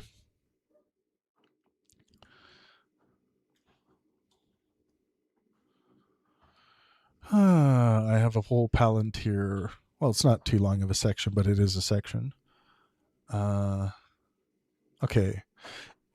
So there are claims made about Palantir, Meta, YouTube, and surveillance technology. So Palantir has a strategic partnership with Israel's defense ministry. This is true. Palantir publicly announced a strategic partnership for technology supporting Israel's war-related missions. Palantir also works with ICE. True. Dave will eventually get to that. Palantir has held ICE contracts, including systems used in immigration enforcement. Israel is using the same system to control American protesters. That's not true. That's a claim that's going to come up here. Corporate overlap and shared vendors create legitimate civil liberties concerns that ought to be investigated, but they do not prove Israeli command or access to domestic American operations. Let's see what else is said about Palantir. Who else? Elon Musk? He has a direct relationship with Bibi. Agreements with Israel regarding Starlink. AI collaborations. Plans for an Israel-exclusive autonomous Tesla rollout. Mark Zuckerberg, along with Musk, both routinely censor pro-Palestine content on Facebook, Instagram, and Twitter. Posts, stories, and entire accounts are regularly deleted, most notably anything depicting Israeli human rights violations. If content is not outright deleted, viewability is altered such that it is seen only by followers and does not show up in general feeds. This is okay. Let's look at the social media. Meta complied with 94% of Israeli removal demands. So this has been credibly reported. Some of it is based on leaked data. So reporting based on internal documents found approximately 94% compliance with Israeli government takedown requests on Meta platforms. This wasn't an independent audit, public statistic. Apparently, this is based on leaked data. YouTube removed more than 700 Palestinian human rights videos. This is credibly reported. Reporting documented more than 700 removals of Palestinian rights organizations, particularly after U.S. sanctions affected some organizations. This, of course, does not by itself prove that all removals were directed by Israel. in direct response to requests from Israel's cyber unit. In 2025, an investigation published by DropSite found that Meta complied with 94% of takedown requests issued by Israel since October 7. That same year, The Intercept reported that YouTube removed 700 videos published by... Okay, a very quick bathroom break.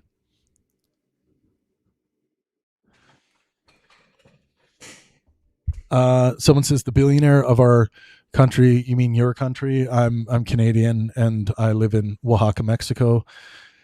The billionaire of our country are in deep ties with Israel, yet Pangburn is all good with that. What's wrong with being in deep ties with Israel? Israel as a country is not this like evil, bad thing. If you watched my episode earlier today, there's a massive diversity in public opinion about all of the issues that Dave is discussing in this video. It's not a monolith that only thinks in one way, but conspiratorial thinking can cause you to view things like entire populations of people, entire countries, entire states as monoliths. And we need to stop doing that. Israel is a country that has diverse opinions across the board. And no, it doesn't bother me that billionaires are interested in having deep ties with Israel. Just like it wouldn't bother me if billionaires had deep ties with Palestine or Iran or Afghanistan. This stuff doesn't bother me. I think billionaires should be using their money to maximize well-being for themselves and those around them, including countries that are in need of billionaire interests to come in and help build businesses and all kinds of things and invest. Okay, one quick bathroom break. Make sure you smash that like button. If you find value in what I'm doing today, please drop a super chat and I will respond to your questions in the super chat, or I'll investigate your claim in the super chat as well. But I'll be back in just like 30 seconds.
Okay, let's get back at this.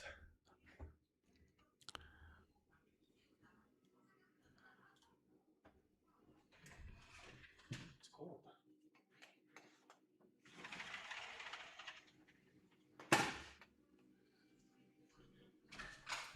It's chilly tonight here in Oaxaca.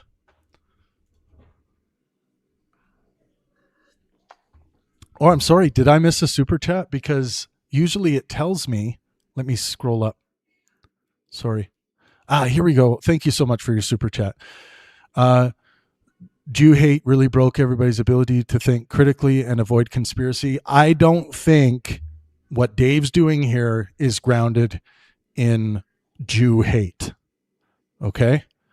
I don't think Dave is an anti-Semite. Even though there are some, anti-Semitic adjacent things, or what people, like what Holocaust experts, for example, would see as problematic messaging in what Dave has done here in this video. I don't think what Dave's doing is grounded in Jew hate. I don't.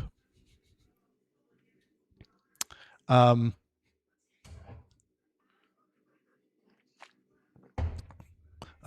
says, gotta disagree, Trav.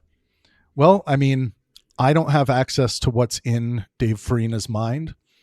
I have not seen him express hatred towards Jews. I've seen him express a lot of hatred towards Israel, which is again a diverse nation.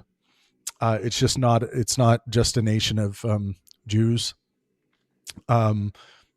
It's very easy and tempting to want to just give the easy answer that and do a little mind reading and want to say this is the reason why, Dave Farina is doing this. He just hates the Jews. I don't think that's the case. I think it's all the things that we've been talking about today. I don't see evidence of that at all.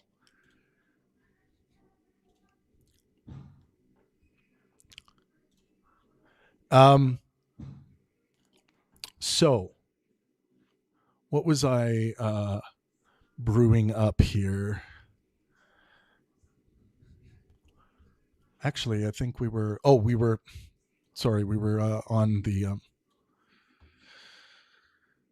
the billionaire thing. Okay.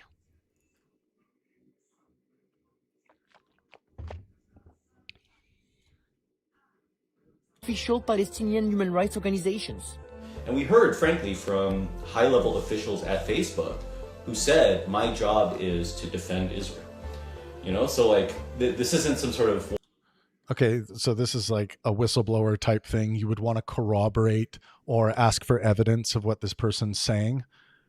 I wonder if that's going to be offered here. Wild conspiracy. This is a thing that, is happening in broad daylight, and there's nothing we can do about it because of these consolidation of these monopolistic companies that manage the entire global. So this person just made a claim. There's the testimonial evidence. His claim is testimonial evidence. What else do we have to believe what this person is saying? This claim that I'm here to protect or fight for Israel. What did he say? And we heard, frankly, from high-level officials at Facebook who said... What high-level officials? I'm seeing Meta AI. Said, my job is to defend Israel. So... Okay, what high-level official said my job is to defend Israel? Like, this isn't some sort of wild conspiracy. This is a thing that, is happening in broad daylight. And I'm not just going to take your word for it, bro. And Dave shouldn't either. There's nothing we can do about it because of these consolidation of these monopolistic companies that manage the entire global internet space. Why would tech oligarchs who fancy themselves above the law comply with requests from a foreign government? Ponder that. Then, of course, there is Zionist billionaire Larry Ellison, who... Well, hang on. Don't you think Facebook has its own policies against things that could be perceived as anti-Semitism? I mean, I think we're looking at it we're so pigeonholed and looking at it through this narrow conspiratorial line that has all these sublines attached to it, and we're not just able to say like, yeah, well, what out of these 94% of Israeli removal demands, how many of them were demands that were consistent with Meta's policy violations? Let's ask that question, see if we can find some more information.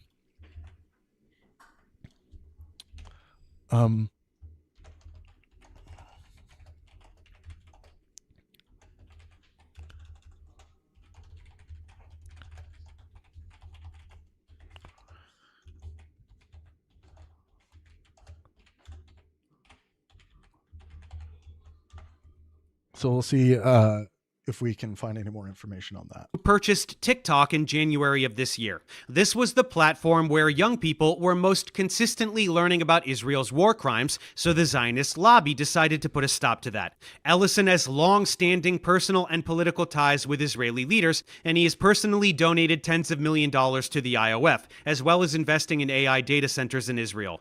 I don't even need to tell you that once Ellison acquired TikTok, pro-Palestine content was censored almost completely, and prominent Palestinian journalists were abruptly banned, in a last-ditch effort to maintain a sliver of support among the younger demographics. But don't worry, social media manipulation is just the tip of the iceberg. Israeli tech firm Cognite is installing its system FalcoNet in American police SUVs. Okay, before we get to the police SUVs, which is another, there's a conspiracy conclusion born of that, based on my memory from our original fact check. Let's look at we already went through Palantir. Okay, TikTok, Larry Ellison, and media ownership. So the claim that Larry Ellison bought TikTok is misleading. Dave, I'm listening. I'm on to this. That's a misleading claim. The U.S. TikTok arrangement placed control in a joint venture dominated by Oracle, Silver Lake, MGX, and Dell-linked investors, with ByteDance retaining approximately 19.9%. Ellison is deeply connected through Oracle, but saying he personally purchased TikTok is just simply inaccurate. Now, I think there's going to be a claim here about.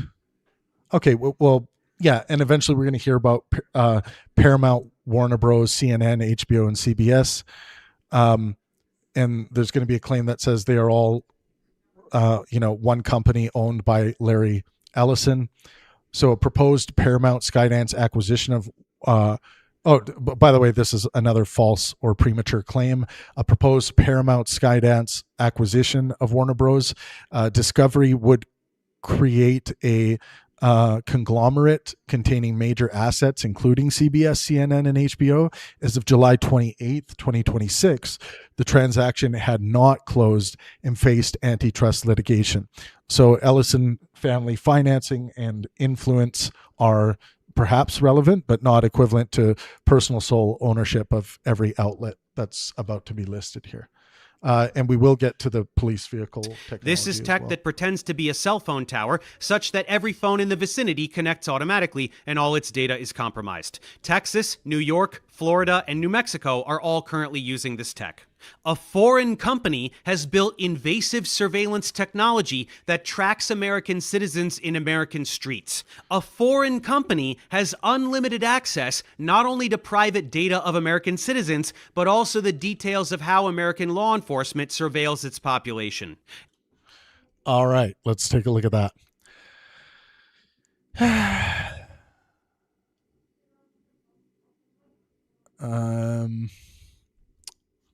Where did I place this? APAC.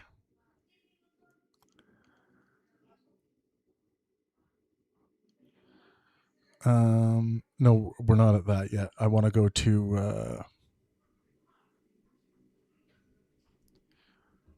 right. Israeli-made Falco net systems are being installed in American police vehicles. This is true. That part is true of what Dave's pointing out. But again, this part is not true. All information gathered is accessible to Israel. This is an unsupported claim. Reporting on this stresses that retention policies, vendor access, and data architecture are opaque. It does not establish automatic transfer to the Israeli government. So that's just not well supported, what Dave is saying. It does not establish automatic transfer to the Israeli government the collected data just because it's an Israeli-made system doesn't mean that Israel gets automatic access to it. That's just not the case. And the contracts are redacted. Nobody can see what data is being collected, why it's being collected, how long it's kept, or who has access. Mass warrantless cellular tracking without consent and with zero transparency. This would be unconstitutional even if being done by the US government, but for Israel to be doing it here is fucking insane. What could this lead to? Well, to see what could happen to Americans tomorrow, we only need to look at what Israel is doing to Palestinians today. Check out this newest insanity. Unmanned cranes with machine guns are being used to murder Gazans.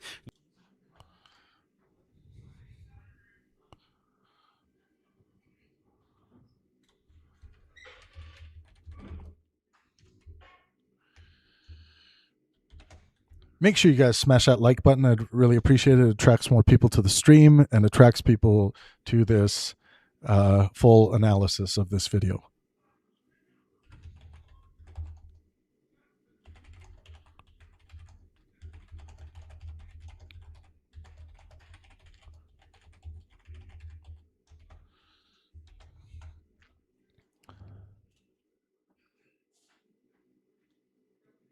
UNICEF reported a 12-year-old girl shot in the chest while in a tent. Another 5-year-old girl killed in her home. These cranes fire randomly and continuously at tents and exposed neighborhoods. Where will we I'm going to take a look at these cranes.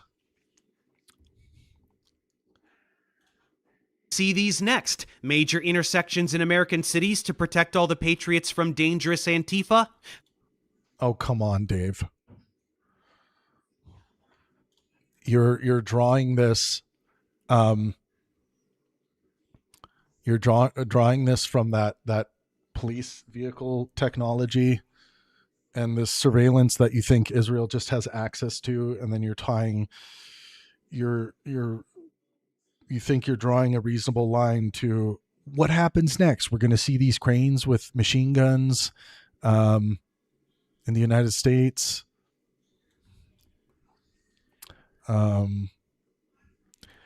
So there are credible reports that Israel has deployed elevated cranes or military lifters in Gaza fitted with surveillance equipment and remotely operated machine guns. But unmanned cranes killing Palestinians is imprecise and can imply more certainty and autonomy than the evidence supports. The Palestinian Center for Human Rights reported in June 2026 that it had documented 23 such installations in Israeli-controlled areas east of the so-called Yellow Zone. According to its field researchers, the platforms carry cameras, monitoring systems, and machine guns, with at least some weapons operated remotely. PCHR says fire from these positions has struck residential areas, agricultural land, and civilians, causing deaths and injuries. There is some significant independent corroboration. UNICEF reported that a 12-year-old girl was shot, and sounds like that's what Dave was reporting on here, in the chest while inside her tent by live ammunition from a crane-mounted gun. UNICEF attributed the incident directly in a June 19th, 2026 briefing, although it did not publish a complete forensic reconstruction identifying the individual operator or weapon system. The National reported that the installations included automatic or remotely operated machine guns and advanced surveillance systems. It described the death of Khalil al-Masri, who was shot while sitting at a Gaza City coffee shop. Local investigators reportedly believed the bullet came from one of the elevated positions. That particular attribution remains less securely established because it depended on local investigations, and the Israeli military did not respond publicly regarding the case. It's horrible, of course, that this 12-year-old girl was shot in the chest while inside her tent by live ammunition from a crane-mounted gun. That's absolutely terrible. These are the kinds of errors and mistakes that need to be thoroughly investigated by the IDF, and eventually when this all goes in front of the ICJ, which we're probably not going to get a report from the International Court on whether Israel has in fact committed a genocide here. We're not going to get that determination probably until 2030, 2031, around then.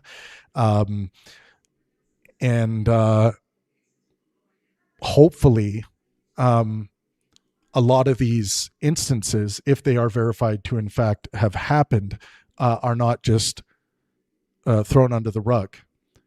Militaries around the world need to take responsibility for these wrongful killings.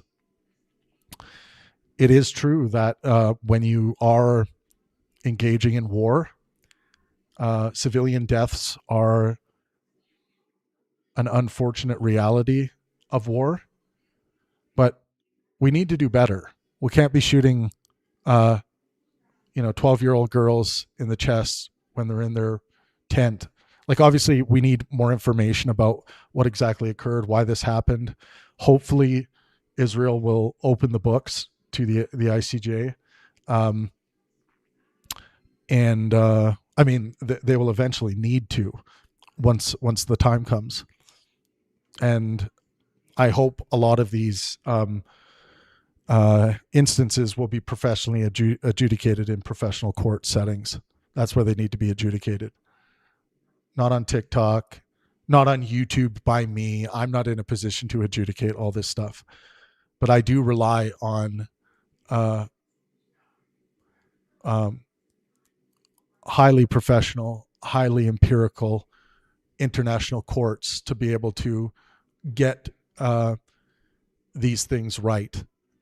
This is the best of what we have to offer with regards to humanity. Our international court of justice, our international court system. So we need to make sure it's reliable and fair, unbiased, all of these things.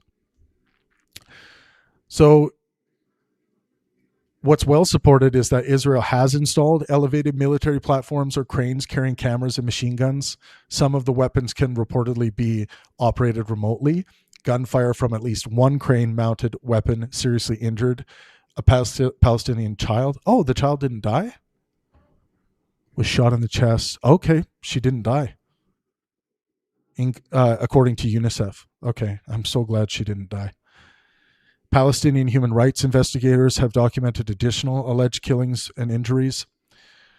What's not yet publicly established, that the platforms are fully autonomous, that artificial intelligence independently chooses and shoots targets, the exact number of people killed by them, that every shooting attributed locally to the cranes has been independently verified, and the IDF's formal rules of engagement governing their use.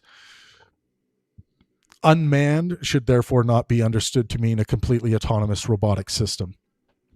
The available evidence indicates that the weapon station can be controlled remotely by a human operator, while the crane serves as an elevated firing and surveillance platform. So anyways, that's the formulation. Let me just make sure I haven't missed any super chats. Someone says this detailed examination, thank you so much for the super chat. Taiska says this detailed examination is genuinely really revealing as to how deranged Dave's claims are. Easy to miss in the full speed firehouse. Good work. Yeah, thanks. I did 7 hours on this this morning. We are now at another 2 hours. We're to 9 hours, and we are at what point of the video? Like, we're getting close to halfway through the video, and that's 9 hours. This kind of content, which I got to hand it to Dave, and I'm not trying to be an asshole, Dave, but this is a brilliant piece of propaganda you've put together. But so far, with all the mistakes, I just can't call it anything but that. This is a brilliant piece of propaganda. It's bad. It's a wrongful thing to do what you've did here with this video. I'm seeing it more and more as I'm going through in finer detail here. But again, that doesn't mean there is no value to Professor Dave Explains, and all the beautiful educational material Dave has. It still has value. Just because this shit stain of a video now exists on his channel doesn't mean people should exodus themselves from Dave Farina. This is the war of ideas. This is how it plays out. For me, when I see something like this, even if it's from someone I'm friendly with, who I've worked with Dave Farina, making mistakes like this, I feel it morally necessary for me to call out, and of course epistemically necessary based on my epistemic values of correspondence of truth made primary in my epistemic framework, my true justified belief epistemic framework that leads to things like empiricism and science as a way of knowing. I know Dave values this as well, so I don't know why this video has gone so crazy with the misinformation. It's kind of antithetical. Like, if I was to imagine Dave making a video that is antithetical to Professor Dave Explains, the channel, to the empire he's built of science communication and debunking and good fact finding and checking, like, I'm just shocked. This is like a video I would imagine, like, that's why I feel like I'm in the Twilight Zone right now. But this is kind of what I would imagine, like, if some alien invaded Dave's body and wanted to do kind of the opposite of what Dave Farina is known best for. So that's kind of where I'm at right now. And I have no hate for Dave, but he's just blatantly incorrect and spreading misinformation here with regards to this issue. Make sure you guys subscribe, smash that like button. I hope you join us on Discord. This is where we have our daily conversations. I will often take calls on Discord. I'm not sure if I'm going to be able to get to calls today, honestly, because it's just, there's too much left to go through here, but we're cooking, we're doing it. And thank you for being here with me. This has turned into quite the time suck, but I think it's very important. Very important. Let me just pull up this window. Awesome. Oh, wow. I really appreciate the super chat at I believe it's at Yell. Let me just widen this so I can see. At yeller.net for the $100 super chat. Thank you so much for this. I deeply, deeply appreciate that. Thank you. I deeply appreciate that. For anyone else, if you do want to super chat me, I will answer any of your questions. I'll interrupt the video, or if you have any claims, if you want to challenge me on something, I will take your exact comment and I will run it through my system, and I will give you my give you my honest feedback. Okay, let's get back into this. Preparation for the crackdown on American citizens has already begun. Anyone who criticizes Israel is being monitored by the FBI. A new legislation known as the National Security. Anyone who's criticizing Israel is being monitored by the FBI.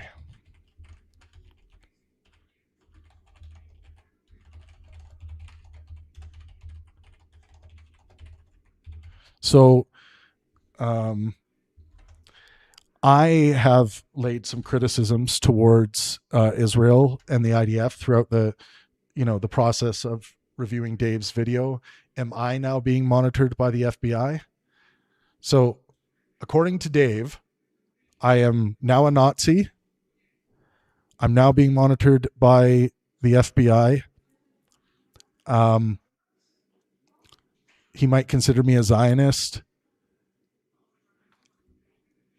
Like, I'm all of a sudden a lot of things seemingly overnight in the eyes of Dave FARINA. Oh, whoops. Oops, clicked on the wrong thing here.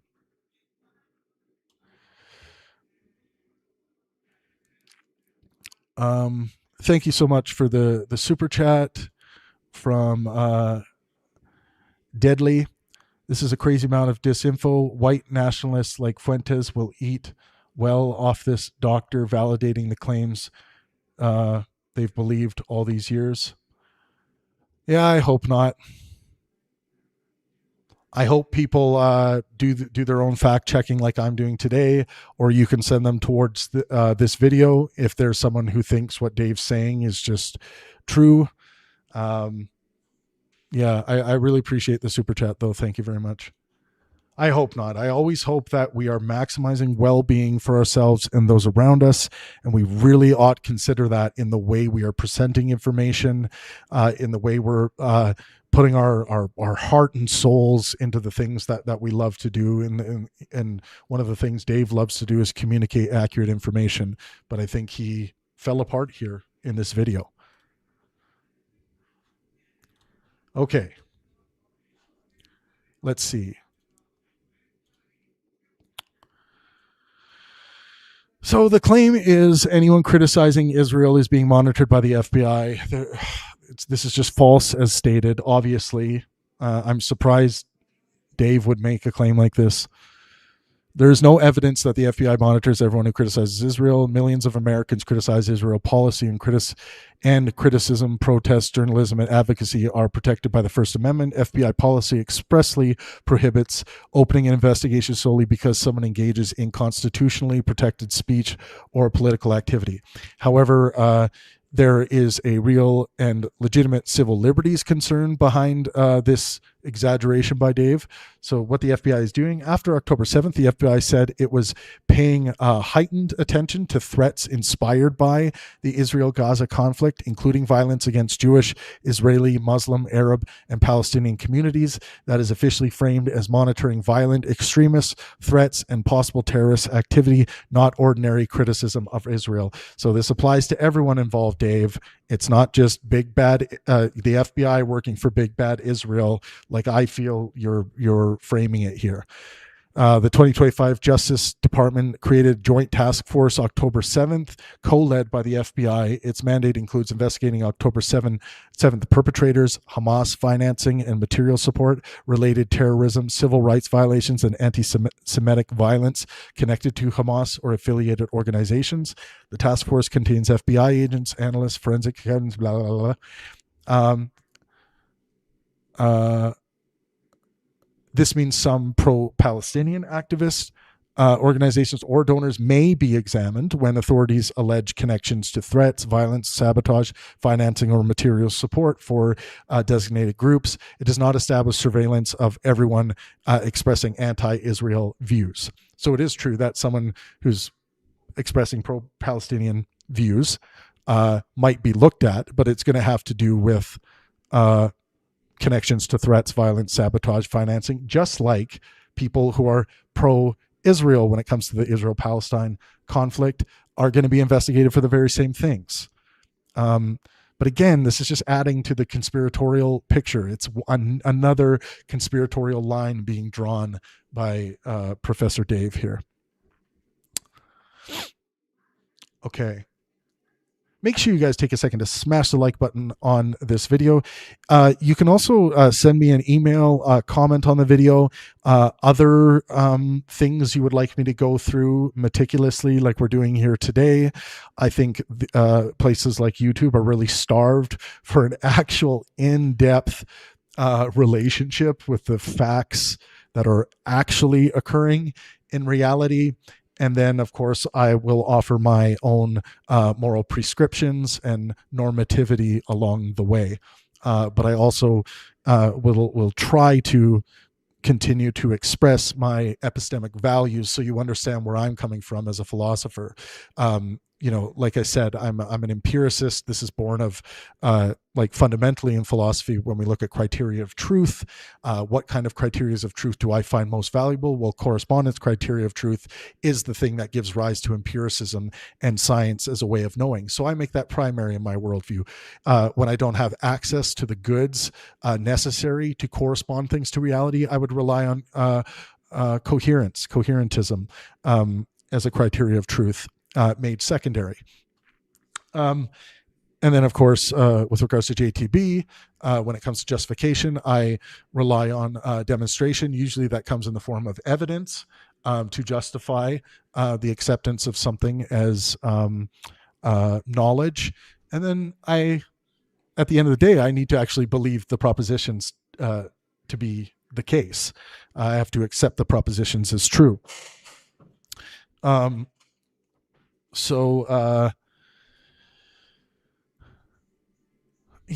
Eddie, I have to explain this to you, that if any, so just like a hammer, like any idiot, like I see AI as a tool that often is misused, and in its current form needs to be highly customized to satisfy my rigorous epistemic standards. So the Pangburn AI system has embodied within it the Pangburn academic, scholarly, epistemic standards that I require to feel epistemically justified in the knowledges I purport to have, the beliefs that I share.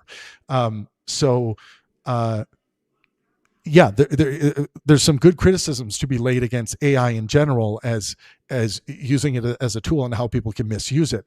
But again, if you have a problem with any of the facts I have produced here today and you think they are incorrect, I am all ears, brother. I am all ears. If I am making mistakes, I am a fallibilist first. The first Pangburn virtue is fallibilism. certainty is almost certainly unattainable is the corresponding maxim. But fallibilism, this idea that you don't need any mention of certainty in order to obtain knowledge, to have a solid knowledge framework, you only need mention confidence levels. So certainty is almost certainly unattainable. So we ought not have. It would be irrational to have certainty as some kind of epistemic objective within our knowledge framework. So, yeah, I mean, it's not that my system is infallible, but my system is so accurate the way I have it made is I've just never seen it make, and I audit it frequently. I've never seen it make factual mistakes when it comes to the factual information of what's available out there in the world. Sometimes it'll make mistakes when trying to interpret documents or transcripts. It'll make some mistakes here and there, so it's not quite perfect there. But yeah, it's eons more accurate than any human being is accurate with regards to disseminating information.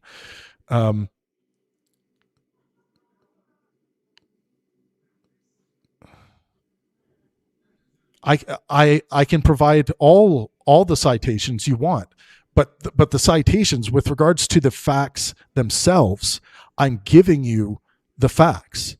I can give you it'll be like a 40-page list of different citations that have been used through the course of this live stream today, and I often do eventually provide those in the description, the video description. But yeah, if you think there's a disputable fact, let me know. The facts are what matters, not where the facts are coming from, right? The actual facts of what's actually going on in reality is what matters. Fox News can report facts accurately. CNN can report them accurately. They can also report facts inaccurately. There are sources out there that are more reliable than others. I use Ad Fontes Media. That was shown to me by one of my lovely partners in crime, Don Prager. That's a very good source in disseminating generally good factual resources compared to others. So let's see. Someone just gave a super chat. Thank you so much. And I promise we're going to start the video again right away here. Noonian Star says, the first principle is that you must not fool yourself, and you are the easiest person to fool. This is by Richard Feynman, a quote by Richard Feynman. First principle is that you must not fool yourself, and you are the easiest person to fool. Yeah, I mean, it's a good rule. People are really good by way of their sentiments, fooling themselves into thinking that they really do have a good grasp on things. That's why you need high order, high resolution epistemic standards that rely on expert consensus, scientific consensus. Like the consensus element is really important to try to get out of your own head with regards to things that you think you know. Very important. It's a good quote from Feynman. But Feynman was a staunch fallibilist. I love that man, and he scores very high on the 6 Pangburn virtues and maxims. Okay, moving on. And thank you so much for the super chat. I really appreciate that. It goes a long way. Living the philosopher's life is not the most lucrative life. So rock and roll. Thank you for that.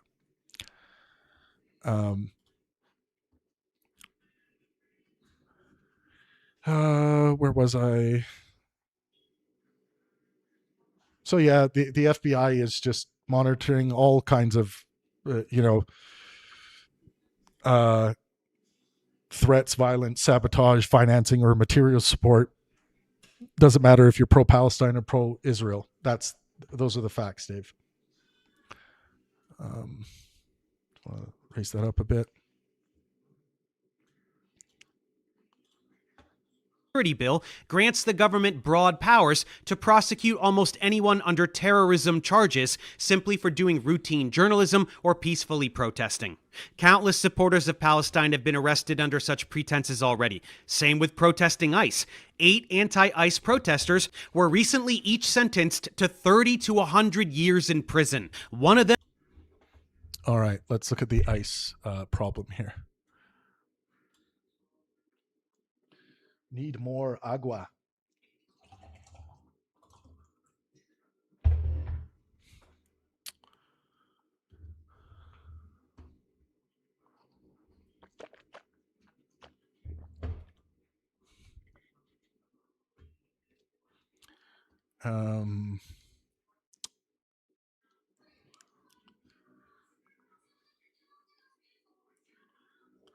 Did this one have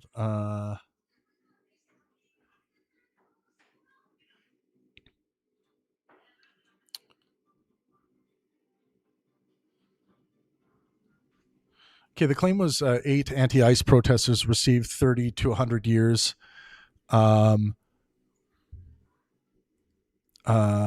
merely for protesting, right? Is that what Dave said? Merely for protesting? Let's go back a bit. Grants the government broad powers to prosecute almost anyone under terrorism charges simply for doing routine journalism or peacefully protesting. Countless supporters of Palestine have been arrested under such pretenses already. Same with protesting ICE.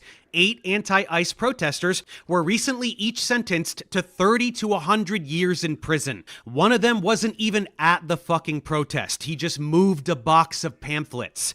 And yet they will spend their lives in jail. Why? To establish precedent for labeling the activity of individual protesters as part of large terrorism networks.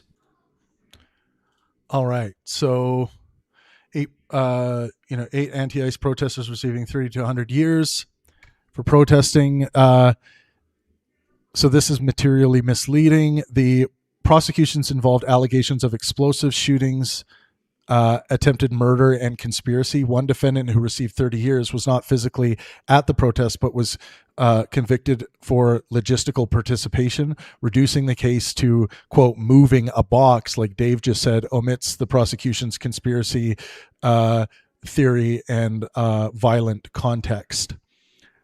So, yeah, the person just didn't just move a box. They were convicted for logistical participation. So yeah, that's just misleading. Let me open up the what the Department of Justice. So leaders of Antifa cell members in North Texas sentenced to 100 years in prison for terrorist attack on ICE facility. 7 additional defendants also sentenced before 1-year anniversary of attack on combined 450 years in prison. Okay. This is the 8 people, it seems. Benjamin Hanil Song, who was convicted of the attempted murder of a law enforcement officer, was sentenced to 100 years in prison. Together, the Prairie Land terrorists received a combined sentence of 450 years in prison. So Maricela Ruda was sentenced to 70 years in prison. Cameron Arnold was sentenced to 50 years in prison. Savannah Baton was sentenced to 50 years in prison. Zachary Evans was sentenced to 50 years in prison. Bradford Morris was sentenced to 50 years in prison. Elizabeth Soto was sentenced to 50 years in prison. And Daniel Rolando Sanchez Estrada, what a name, was sentenced to 30 years in prison. The sentences handed down today, this is a quote, make clear that Antifa terrorists who attack law enforcement and federal facilities will face swift and uncompromising justice, said Acting Attorney General Todd Blanche. Their violent extremism has no place in our country, and the Department of Justice will continue to aggressively investigate, disrupt, and prosecute those who threaten law enforcement officers or undermine the rule of law. Today's sentencing shows the FBI remains committed to identifying, locating, and dismantling Antifa and its funding networks across the country, said FBI Director Kash Patel. Acts of violence against our law enforcement partners will not be tolerated and will continue to continue our work to protect communities across the country from domestic terrorism. yeah, more on that. Evidence at trial revealed that most of the Antifa cell involved in the Prairie Land attack looked at Benjamin Song as a leader. Song acquired firearms that he distributed to co-defendants and recruited members at gun ranges and combat sessions he conducted, as well as from various ideologically aligned groups. For example, defendants Inez Soto, Elizabeth Soto, and Savannah Batten were part of a group that created and distributed insurrectionary materials called Zines, according to trial evidence. Trial testimony reflected that late at night on July 4th, 2025, at least 11 of the defendants rioted and attacked the Prairie Land Detention Center in Alvarado, Texas, which the U.S. Department of Homeland Security was using to house illegal aliens awaiting deportation. The defendants, dressed in black bloc, dark clothing with head and face coverings that concealed their identities, designed to hide each individual's identity, but also to aid and abet those members engaged in illegal acts by making members indistinguishable from one another to law enforcement. Evidence introduced at trial revealed that the defendants brought 11 firearms, body armor, and 11 military-grade first aid kits with tourniquets and other items to treat gunshot wounds to the scene of the attack. Many of these items were introduced by government as exhibits. Additionally, DNA and fingerprint evidence linked many of the defendants to the items at the scene. And evidence obtained on phone locations supported that those who participated in the attack all turned off their phones or placed them in Faraday bags to prevent tracking on the night of the attack. So they all they broke the law and they got caught, right? That is very different than what Dave just delivered here. At the fucking protest, he just moved a box of pamphlets. And yet, they will spend their lives in jail. Why? To establish precedent for labeling the activity of individual protesters as part of large terrorism networks. No, I don't think that's the case. There's a lot here that they were charged for. People who want to look up this case, go to justice.gov and you can look up the case. The sentences of the 8 defendants were for the following offenses: rioting with the intent to commit an act of violence involving conduct such as shooting and throwing fireworks and explosives, slashing tires on a government vehicle, spraying graffiti on property and vehicles, destroying a closed circuit camera, shooting at officers, and dressing in black bloc, providing material support to terrorists, including property, services, training, communications, equipment, weapons, explosives, personnel, including themselves, and transportation. Conspiracy to use and carry an explosive and using and carrying an explosive during a riot. Attempted murder of officers and employees of the United States involving the unlawful attempt to kill with malice, a forethought, and Alvarado police officer who was assisting federal officers, agents, discharging a firearm during and in relation to and in furtherance of a crime of violence, corruptly concealing a document or record by transporting a box containing numerous Antifa materials such as insurrection planning, anti-law enforcement, anti-government, and anti-immigration enforcement documents and propaganda from Sanchez Estrada's residence to a location in Denton, Texas, intending to conceal the box's contents and impair its availability for use in a federal grand jury and federal criminal proceeding. Conspiracy to conceal documents and other objects that would implicate Maricela Ruda in the riot and shooting at the Prairie Land facility. Yeah, so there's a lot of crimes here. It's not like they were just... Oh, man. At the fucking protest, he just moved a box of pamphlets. And yet, they will spend their lives in jail. Pamphlets, why? Dave? That you're spreading misinformation. That is not what the court report shows. to establish precedent for labeling the activity of individual protesters as part of large terrorism networks. That's a conspiracy theory, Dave. That there's this grand conspiracy to do that, not that these people just broke the law and got caught. That's what happened. Those are the facts. This is the blueprint for the legal framework being built around criminalizing protests, expanding terrorism rhetoric, and cracking down on any dissent from the twisted goals of those in power. This is how you transform political opposition into a security threat.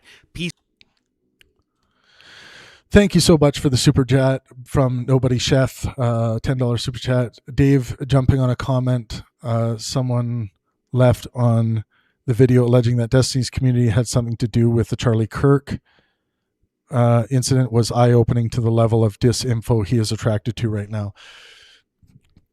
Yeah, I heard today that, and I don't know if this is the case, by the way. I haven't verified this, but I heard something similar to what you're saying. Someone said that Destiny's Community had something to do with having knowledge about what happened to Charlie Kirk, and then Dave asked for them to send him an email about it. That's fine. Dave's does some kind of form of journalism, and he might want to bring something to light to do with that. Maybe it's true.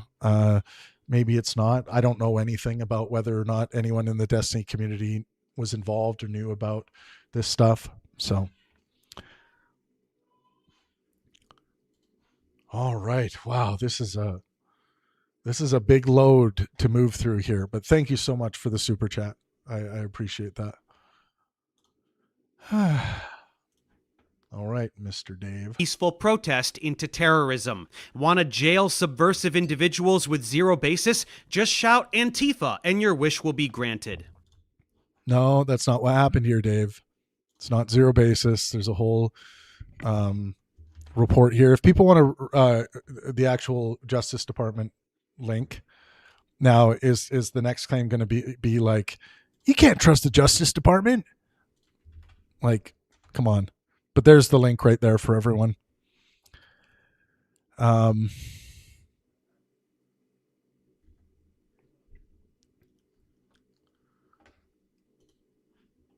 This is an arbitrary category that can be expanded at will to encompass any political affiliation deemed unsavory to those in power. Doesn't matter what you did or didn't do. You're part of terrorist Antifa because they say so, and you... No, it does matter what you did and didn't do. This was adjudicated by a court of law in the United States. Go to jail for life. This is how you make people afraid to organize and resist authoritarian rule. On January 6th, people smashed... No, people are still organizing and resisting authoritarian rule all over the place. I, for one, put you, Dave, on the anti-Trump, or sorry, the anti-RFK Jr. debate tour where you and Debunk the Funk Dan Wilson pretty strongly eviscerated two prominent anti-vaxxers. I also put the anti-Trump debate tour out there featuring Destiny, which went well. It was full of good faith, helpful conversations between Destiny and Trump supporters, and it really brought a lot of people together, and a lot of great relationships were built from that tour. And I mean, that tour is still ongoing. So those are just a couple anecdotes, but I don't think people are afraid of organizing and creating resistance to anything they feel is authoritarian. I mean, I'm not worried about doing that in the United States, and I'm a Canadian living in Mexico, and I'm kind of effing the Trumpian United States from both ends, and it feels pretty good with some of the work I'm doing. But yeah, those are my own personal experiences and anecdotes, but surely there are millions of others who aren't happy with what's going on with the Trump regime in the United States. Yeah, I'm not sure that and I mean, most people are doing things within the legal framework of the law, as people should be. As a moral well-beingist, I very much strongly believe in the rule of law and how important that is to maintaining the grounding for maximization of well-being. It's very important. You can hear my 1-month-old little baby girl in the background. She's the sweetest. She just is. I know all parents say that their kids are the sweetest, but mine is the sweetest. Mine is the best, and she'll never do anything wrong. Windows at the Capitol. They assaulted police officers. They literally hunted down lawmakers. They erected actual gallows and called for the public execution of Mike Pence, who was in charge of the count. It was a coup that attempted to interfere with an election and install a dictator. What do they get? Jail time for being domestic terrorists? No. Trump pardoned them all and then tried. Yeah, I'm fully with Dave on this. He's right about what he just said. The information is correct, and the pardon is just a shit stain. God, I've said shit stain a lot this stream, but it's a shit stain on the United States of America. Tried to award them billions of dollars of taxpayer money for damages. What serves the state is good and heroic, no matter how obviously terroristic in nature, and whatever defies this. I mean, yeah, but again, we're pulling some we're doing some mind reading and pulling nature, some claims and whatever defies the state is terrorism, even if it's just holding a fucking sign or preventing ICE domestic terrorists from murdering civilians.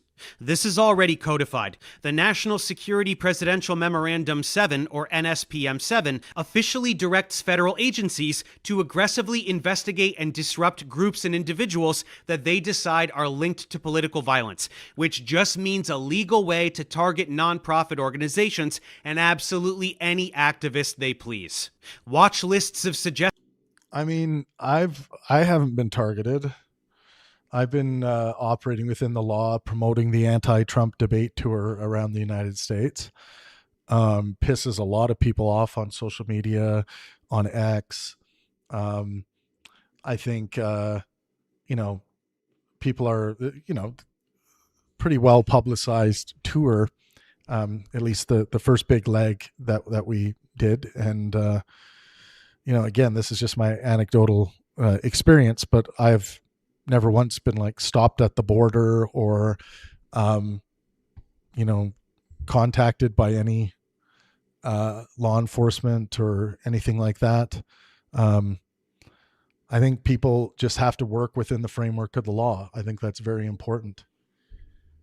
Suggested subversives already exist. What are the targets? Anti-Americanism, anti-capitalism, anti-Christianity, extremism on migration, race, and gender, opposition to traditional American views on family, religion, and morality. All of these labels are in there. I'm not making up a fucking word of this. It's a goddamn fever dream. What is this? This is the complete dismantling of free speech. The Constitution guarantees that you can't be imprisoned for things you say, for views you hold, or for protesting things. This administration is... Yeah, people are not being imprisoned for the things they say, the views they hold, or protesting. That's not happening, Dave. I don't think.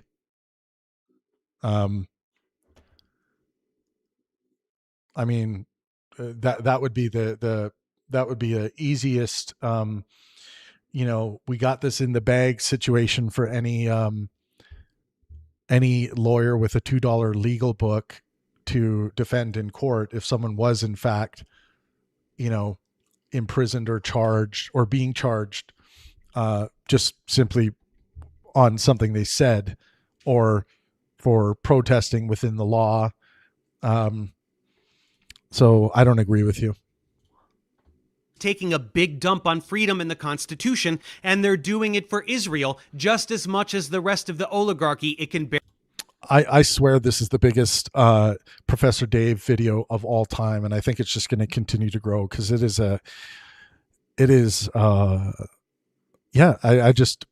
just felt it was important to turn on the camera and start fact checking and doing analysis on this video. But yeah, well, probably on Dave's end, it's probably already up to 500,000 views. Like we're seeing 400,000 on our end, but if you're a YouTuber, you realize that you see the real time analytics. It's probably up to 500,000 views already. Thank you all for the super chats. I really appreciate it.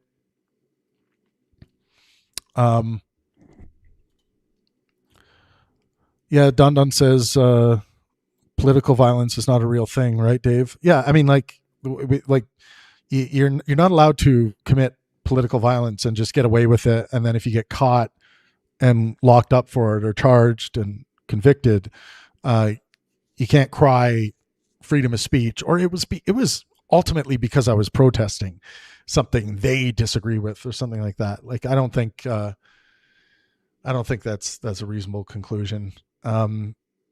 It's not to say that the justice system doesn't make mistakes, but you know the justice system works really well in the United States. Like it's there's major incentives for lawyers to find cases where the government has overstepped or law enforcement has overstepped. There's massive incentives for lawyers to get in on those and win for their clients. We see it happen from time to time. So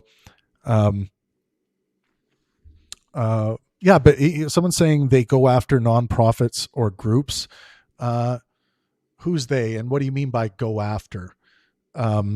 Like this is where when we start lacking specificity in the examples Dave is giving, like when he says this is just an excuse for them to go after nonprofits and groups that they disagree with, or rhetoric like that. Give some examples of those groups who are being targeted.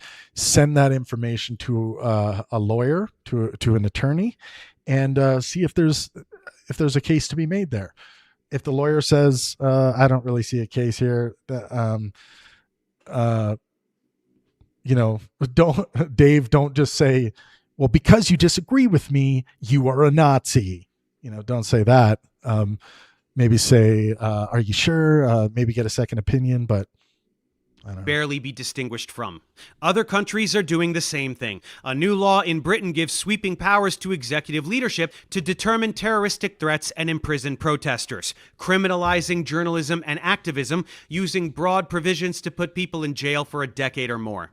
Germany is on board as well, approving a bill that makes criticism of Israel a criminal offense, punishable by 5 years in prison.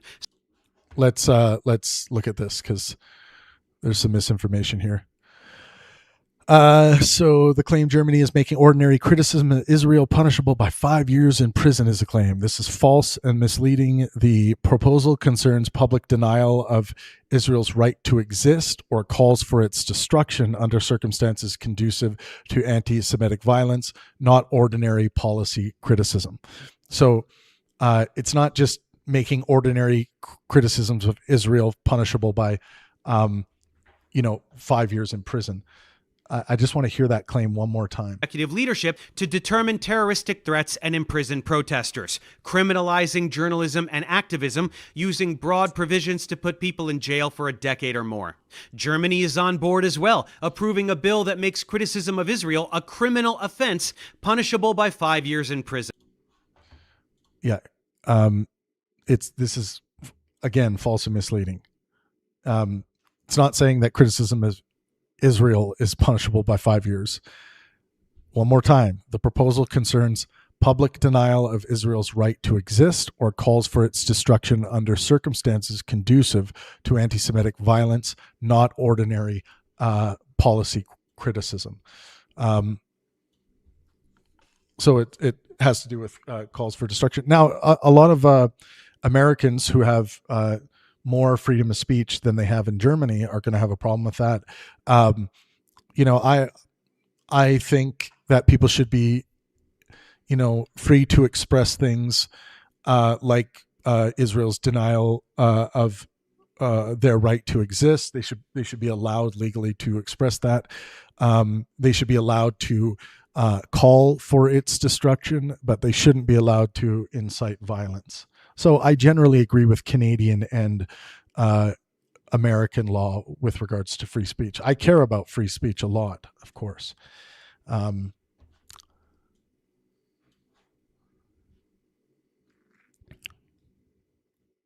Uh,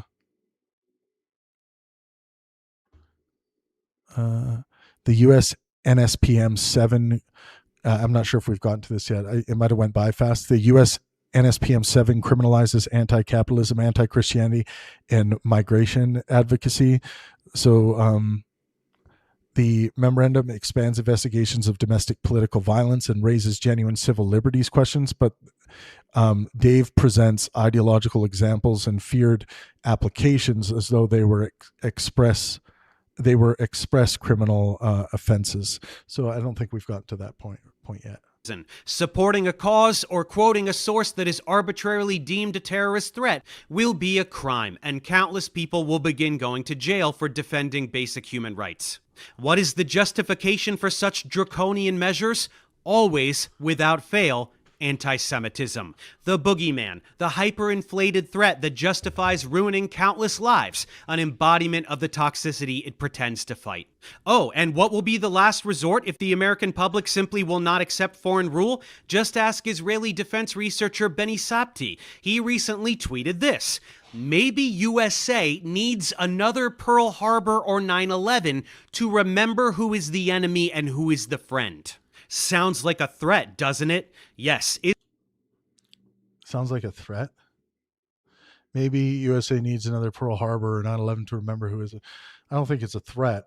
I think it's pointing to the fact that, when something like Pearl Harbor happens by way of the Japanese, or when 9/11 happens,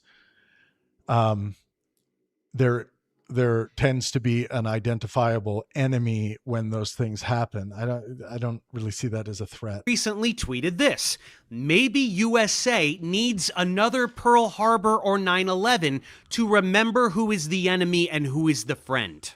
Sounds like a threat, doesn't it? Yes, No. Israel can and would commit a terrorist attack on American soil, blame it on Arabs, and gaslight the world into supporting a renewed wave of violence on whomever they please. With an inflated threat that justifies ruining countless lives, an embodiment of the toxicity it pretends Sorry, it's getting to fight. late. Oh, and what will be the last resort if the American public simply will not accept foreign rule? Just ask Israeli defense researcher Benny Sapti. He recently tweeted this: "Maybe USA needs another Pearl Harbor or 9/11 to remember who is the enemy and who is the friend." Sounds like a threat, doesn't it? Yes, Israel can and would commit a terrorist attack on America. Israel can and would commit a terrorist American attack. soil, blame it on Arabs, and gaslight the world into supporting a renewed wave of violence on whomever they please. So why does Dave think that they would do that to the United States of America? Like, come on. Please tell me he's not just going to push by this. I mean, I've seen this. I've seen this once all the way through. But like, I feel surprised again to hear full American economic and military support. Sounds too far-fetched? Think again. Israel has a history of this behavior. In 1967, Israeli aircraft and torpedo boats attacked the USS Liberty in nearby waters and killed 34 Americans. They thought it was an Egyptian warship, of course, since those usually fly American flags. This was an attempt at precisely this type of false flag operation. Sink an American ship, blame it on Egypt, and lure America into war on their behalf. All right. Let's take a look at this stuff. All right, let's look at the USS Liberty and nuclear weapons. We're eventually going to get to the Samson option thing. So USS Liberty, the attack was real, so killing 34 Americans and injuring 171. The official U.S. and Israeli conclusion was mistaken identity, but survivors, former officials, and some researchers have argued that it was deliberate. Even official U.S. historical records acknowledge severe identification failures and reasons to doubt portions of the Israeli account. The video is entitled, okay, so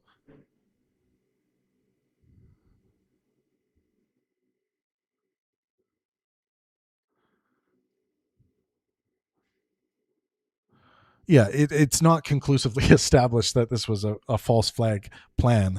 The U.S. Naval History and Heritage Command describes deliberate attack evidence as contested. So there was obviously severe identification failures here, but the official U.S. and Israeli conclusion was mistaken identity, right? But there were some survivors, former officials, and some researchers that have argued it's deliberate. So that would be a fringe opinion. So I think Dave is leaning into the fringe again here with regards to this. I mean, yeah, it's possible that this was an attempted false flag, but possibility ought not weigh into our epistemic standards. Plausibility is what we want to employ epistemically. And when I say epistemically, for those who don't know what I'm talking about our knowledge making. Possibility ought not weigh into our knowledge making, because logically, seemingly anything, when we really get down to the fundamental classical logic of it, seemingly anything is possible. So then that would make it irrelevant to consider in our epistemic standards. That means anything should be considered with regards to knowledge. So if someone's like saying, I know that there are dinosaurs listening on to Travis Pangburn on Discord on Mars right now, and then you're like, how do you know that? Well, I know it because it's at least possible. It's like, it seems ridiculous, like a ridiculous epistemic standard. So that's why, I think good sound epistemology would rely on plausibility in place of possibility. Plausibility meaning a spectrum of likelihood. What things are likely to be the case. So is it likely the case that, based on the information that's available, that this was a false flag plan? I don't think it's likely. False flag plans just generally aren't likely scenarios, although they do happen. So I would say that's more likely the case of, what the official U.S. and Israeli conclusion was mistaken identity. I think that's the most likely scenario. The conspiracy theory, the false flag plan, is almost always going to be the less likely scenario. And there's no other, good credible evidence to suggest that this was in fact a false flag attempt. Then he knew he fucked up by saying the quiet part out loud, so he edited the tweet to seem less obvious, but it was too late. The internet never forgets. Anyone who thinks that Israel would only massacre Arabs and never white people clearly isn't paying attention. Look at what they did very recently to the European aid flotillas. Hundreds of European activists were detained, beaten, tortured, and raped. Israel did it proudly and brazenly with full knowledge that there would be no consequences for them. And I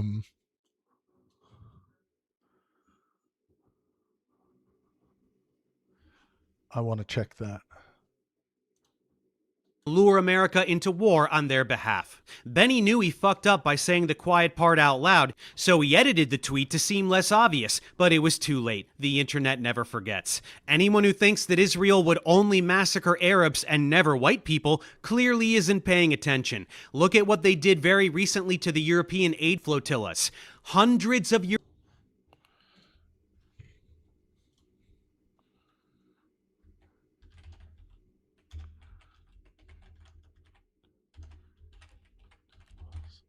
why is Dave talking about, like, does he think like a whole bunch of people are only concerned about what happens to white people? Is that part of this conspiracy theory that, that all of a sudden there's this massive majority of white supremacists who hate brown people? 8 flotilla members by Israel. I wanted to look into this flotilla issue because it wasn't in my original fact check. European activists were detained, beaten, tortured, and raped. Israel did it proudly and brazenly with full knowledge that there would be no consequences for them. And if serious consequences ever did befall Israel, they can always resort to the Samson option. This is Israel's military strategy of massive nuclear retaliation as a last resort if the country is facing imminent destruction and existential collapse. Basically, if Israeli officials think everything has gone irreparably south for them and they are about to be destroyed by literally anyone, they will just nuke everybody. Israel refuses to confirm or deny having nukes, and they refuse to sign the Nuclear Non-Proliferation Treaty, which means they aren't obligated to be inspected for nukes, which means they absolutely have nukes. That doesn't mean they absolutely have nukes, Dave. That doesn't follow. That's not good sound logic. It's a valid formulation, but it's not sound. So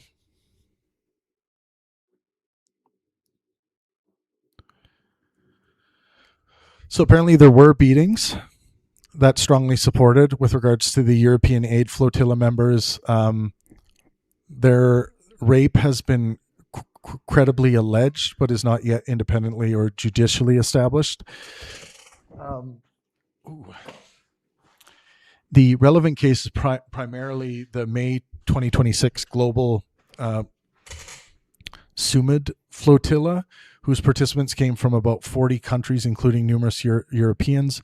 After Israeli forces intercepted the vessel, released activists described being stripped, kicked, beaten, tased, and held in degrading conditions. Several reportedly suffered broken bones or other injuries requiring hospital treatment. The evidence for physical abuse goes beyond statements from the flotilla organization.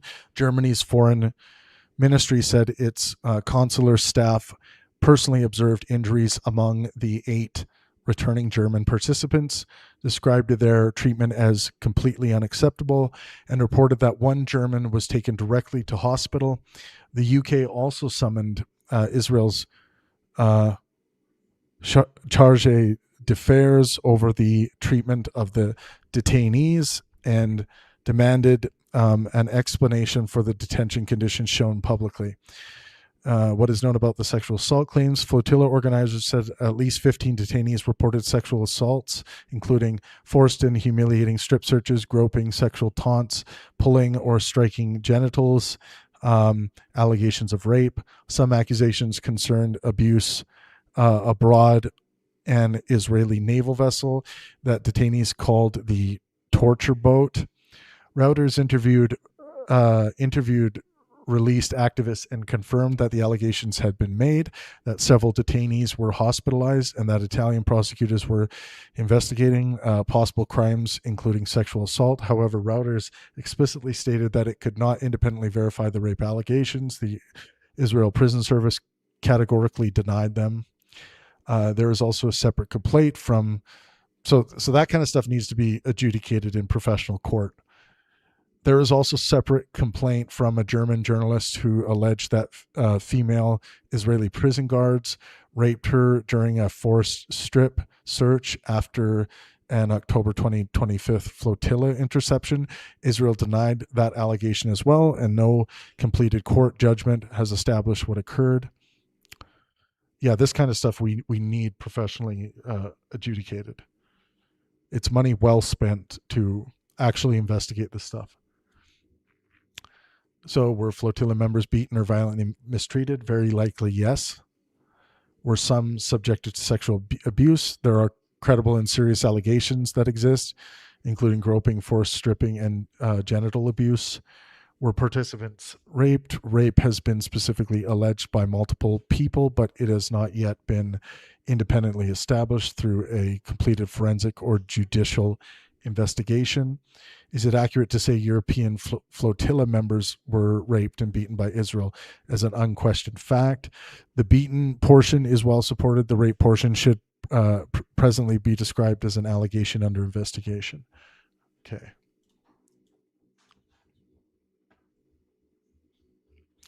Thank you, everyone, for hanging in there with me. We're still rocking and rolling. Make sure you smash that like button so you don't miss when I go live again, covering other issues. But we're probably not going to get through all the rest of this video tonight, but we will pick it up again tomorrow. Meanwhile, over here in America, every effort is being enacted to ensure that nothing can slow Israel down in its quest to destroy everything. Anything deemed a threat to unchecked belligerence and imperialism must be eliminated. The International Criminal Court regularly calls out the war crimes of both Israel and the United States. So Trump and Bibi, along with thirsty Marco Rubio... There was something I wanted to check.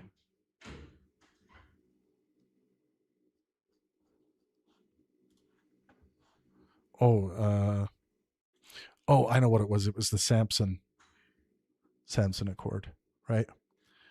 Yes, it was. Okay. Wait, where was that again? Okay, the Samson option. Israel is widely believed to possess nuclear weapons while maintaining official nuclear opacity and remaining outside the NPT. A last resort strategy, commonly called the Samson option, is discussed in serious strategic literature, but the quote that Israel will nuke everyone on Earth if it loses is sensationalized. The doctrine is generally described as massive nuclear retaliation against enemy states in an existential defeat scenario, not a documented plan to exterminate humanity indiscriminately.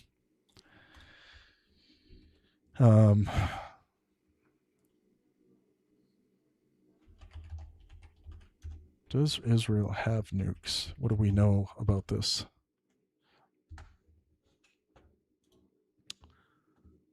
Rubio are trying to dismantle the ICC entirely. The ICC makes light of American war crimes in Afghanistan, the Caribbean, Venezuela, and of course literally everything Israel does, so they are deemed a radical threat to democracy.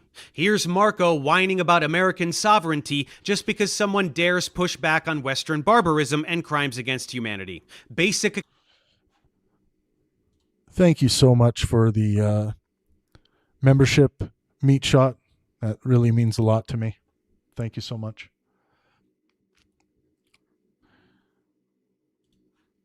Accountability is tyranny to the gaslighters who don't want to stop bombing and murdering and seizing land. Marco and Bibi do look cute together though, don't they? And of course, any country reliant on US assistance that does not go along with the campaign to destroy the ICC will feel the blowback. This is just a continuation of the trend of this administration dismantling absolutely any institution which serves the global citizenry at the behest of a twisted oligarchy. Want to pollute more? Destroy the EPA. Want to poison more? Destroy the FDA. Want to do more war crimes? Destroy the ICC. It's a trend, and it's one I've been highlighting in my content for a while now.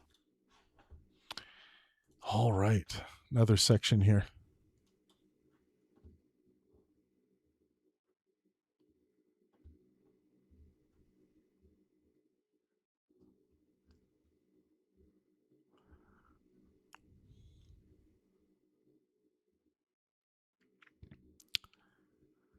Okay.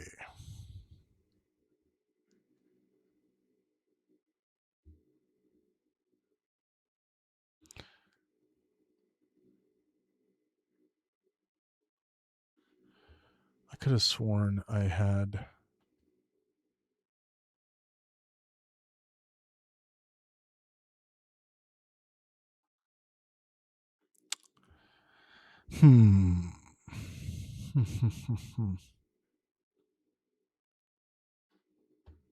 Man.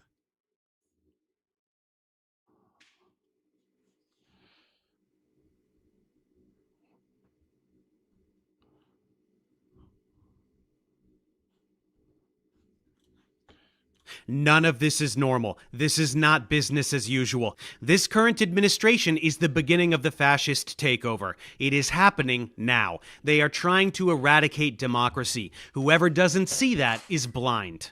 Anyone crying about TDS can fuck themselves. This is the moment where we either fight all of this while we still have an outside chance, or we submit to tyranny and accept fascist authoritarian rule. There is not an ounce of hyperbole in anything I've said. The infrastructure highlighting in my content for a while now.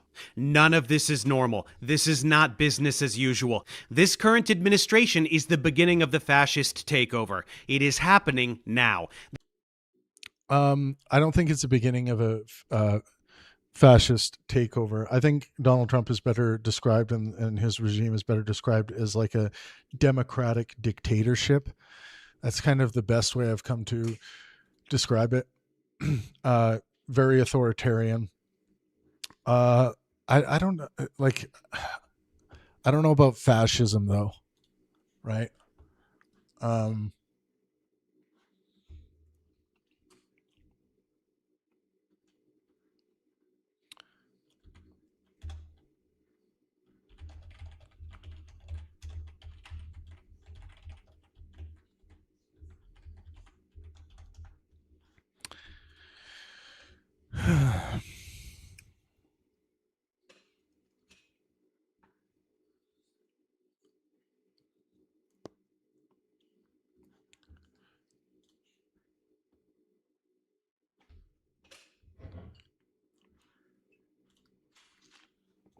Oh, what was the other thing I just... So Israel is overwhelmingly assessed to possess nuclear weapons, although its government has never officially confirmed or denied it. The best current public estimates place Israel's arsenal at approximately 90 nuclear warheads. The Federation of American Scientists lists Israel among the world's 9 nuclear-armed states, with roughly 90 warheads in its military stockpile. SIPRI likewise classifies Israel as nuclear armed, although its precise estimate has sometimes been slightly lower. Israel follows a policy called nuclear opacity or ambiguity. It says that it will not be the first country to introduce nuclear weapons into the Middle East, while refusing to clarify whether it already possesses assembled weapons. Successive U.S. administrations have generally maintained the same public silence. Their arsenal is believed to include weapons deliverable by Israeli combat aircraft, Jericho ballistic missiles, possibly submarine-launched cruise missiles, giving Israel a potential retaliatory capability. Israel is not a party to the Nuclear Non-Proliferation Treaty, unlike Iran, and its entire nuclear program is therefore not subject to comprehensive IAEA safeguards. Certain specific facilities and materials are covered by limited safeguards agreements, but the suspected weapons complex at Dimona is not comprehensively inspected like nuclear facilities in NPT, non-nuclear states. Okay, that's a good thing to learn.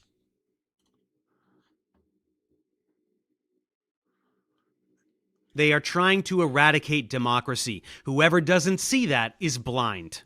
Anyone crying about TDS can fuck themselves. This is the moment where we either fight...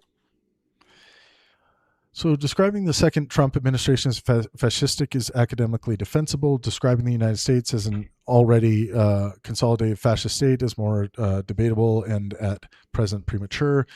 Fascistic means exhibiting important features associated with fascist politics. It does not require the country to have become Nazi Germany or Mussolini's Italy. Why the description fits. A leading scholarly definition identifies fascism's ideological core as populist ultranationalism organized around a promised national rebirth. Trumpism's Make America Great Again project fits that structure unusually well. The nation is portrayed as having been humiliated or corrupted and requiring restoration by a singular leader who embodies the real people.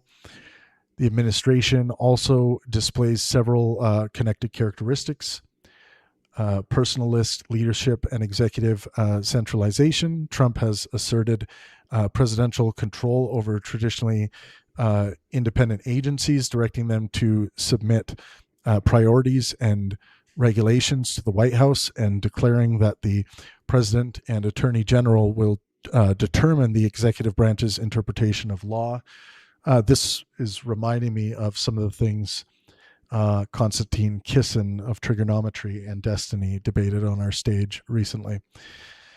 Anti-pluralism and retaliation against institutional enemies. The administration has used executive authority against law firms associated with Trump's investigators or opponents, threatening security clearances, government contracts, building access, and employment. A federal judge also found that excluding the Associated Press because it refuses to adopt Trump's preferred terminology constitutes viewpoint-based retaliation forbidden by the First Amendment. Scapegoating through emergency rhetoric. Official orders repeatedly characterize unauthorized immigration as an invasion and associate broad immigration populations with crime, espionage, and terrorism. Such rhetoric transforms a policy problem into an existential struggle between the authentic nation and a contaminating external or internal enemy, a characteristic fascist political mechanism. Militarization of domestic politics. A June 2025 presidential memorandum described protests interfering with immigration enforcement as a possible rebellion and authorized military protection of federal enforcement functions. That does not itself establish fascism, but treating protests and civil resistance as insurrectionary threats is strongly authoritarian and potentially fascistic. Pressure on universities, media, and civil society. The administration has restricted Harvard-related student visas and used federal funding and accreditation authority to demand institutional changes and reorganized White House press access in ways favoring friendly media. Some of these actions may have legitimate legal rationales, such as enforcing civil rights laws or combating anti-Semitism, but the broader pattern involves using state resources to compel ideological and institutional conformity. A peer-reviewed 2026 political science article consequently characterizes Trump's second administration as a political project on a proto-fascist trajectory. Other historians use terms such as fascist, aspirationally fascist, or authoritarian with fascistic characteristics. Why full fascist regime remains too categorical. The United States still possesses major democratic constraints. Opposing parties remain legal and govern numerous states. Election remains competitive. Courts regularly rule against the administration. Independent media continue publishing severe criticism. Large anti-government demonstrations occur. Civil society organizations can sue the government and organize opposition. There's no legally established one-party state or unified official parliamentary movement. So the Trump administration is not a fully consolidated fascist regime, but it is an authoritarian government exhibiting a substantial cluster of fascistic characteristics, ultranationalist rebirth mythology, personalist leadership, scapegoating, hostility to pluralism, punitive use of state power against critics, and increasing militarization of domestic governance. Holy shit, I've read a lot of information today. It's almost getting to that time where I need to shut it down, and then we'll fire it back up tomorrow. But yeah, fascistic characteristics for sure. I'm not sure I'd call it a fascist regime, but yeah, fascistic characteristics. I like democratic dictatorship. What does a democratic dictator look like? I think it looks like Trump. All of this while we still have an outside chance, or we submit to tyranny and accept fascist authoritarian rule. There is not an ounce of hyperbole in anything I've said. The infrastructure for the authoritarian police state is being built and implemented right. Thank you so much for the super chat, Async Network. $3.11, 311. That must mean something. Says they aren't just fascists, they're Christo-fascists. Interesting.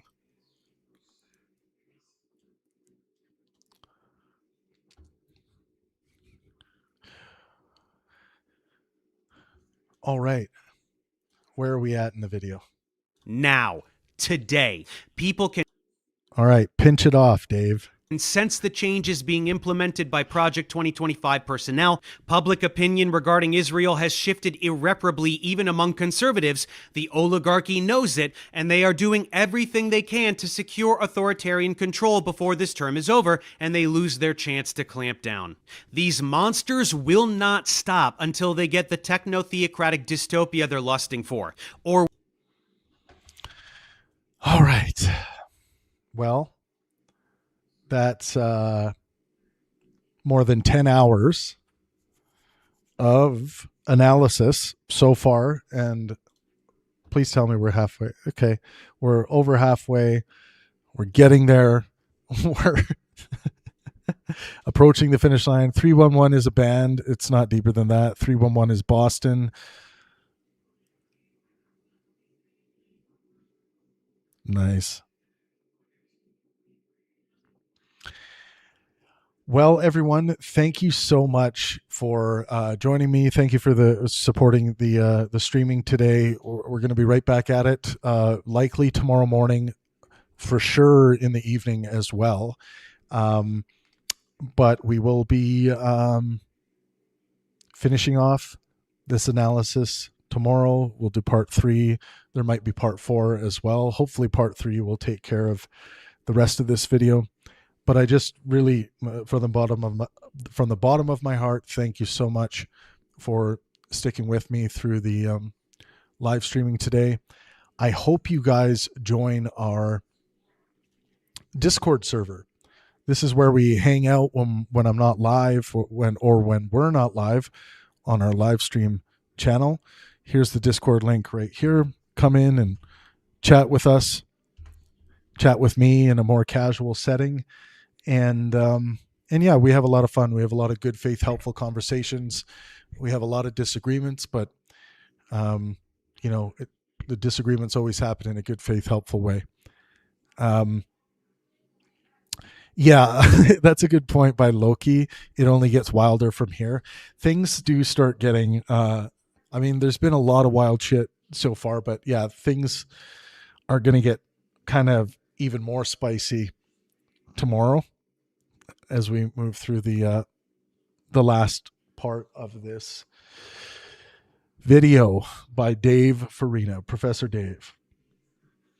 I still love you, Dave, but this video is a dud from a good sound epistemic position and from an ethical position. Maybe something tomorrow will change my mind on that, but I don't know. I love you all. Please make sure you are out there maximizing well-being, physical, mental, and social health for yourself and those around you.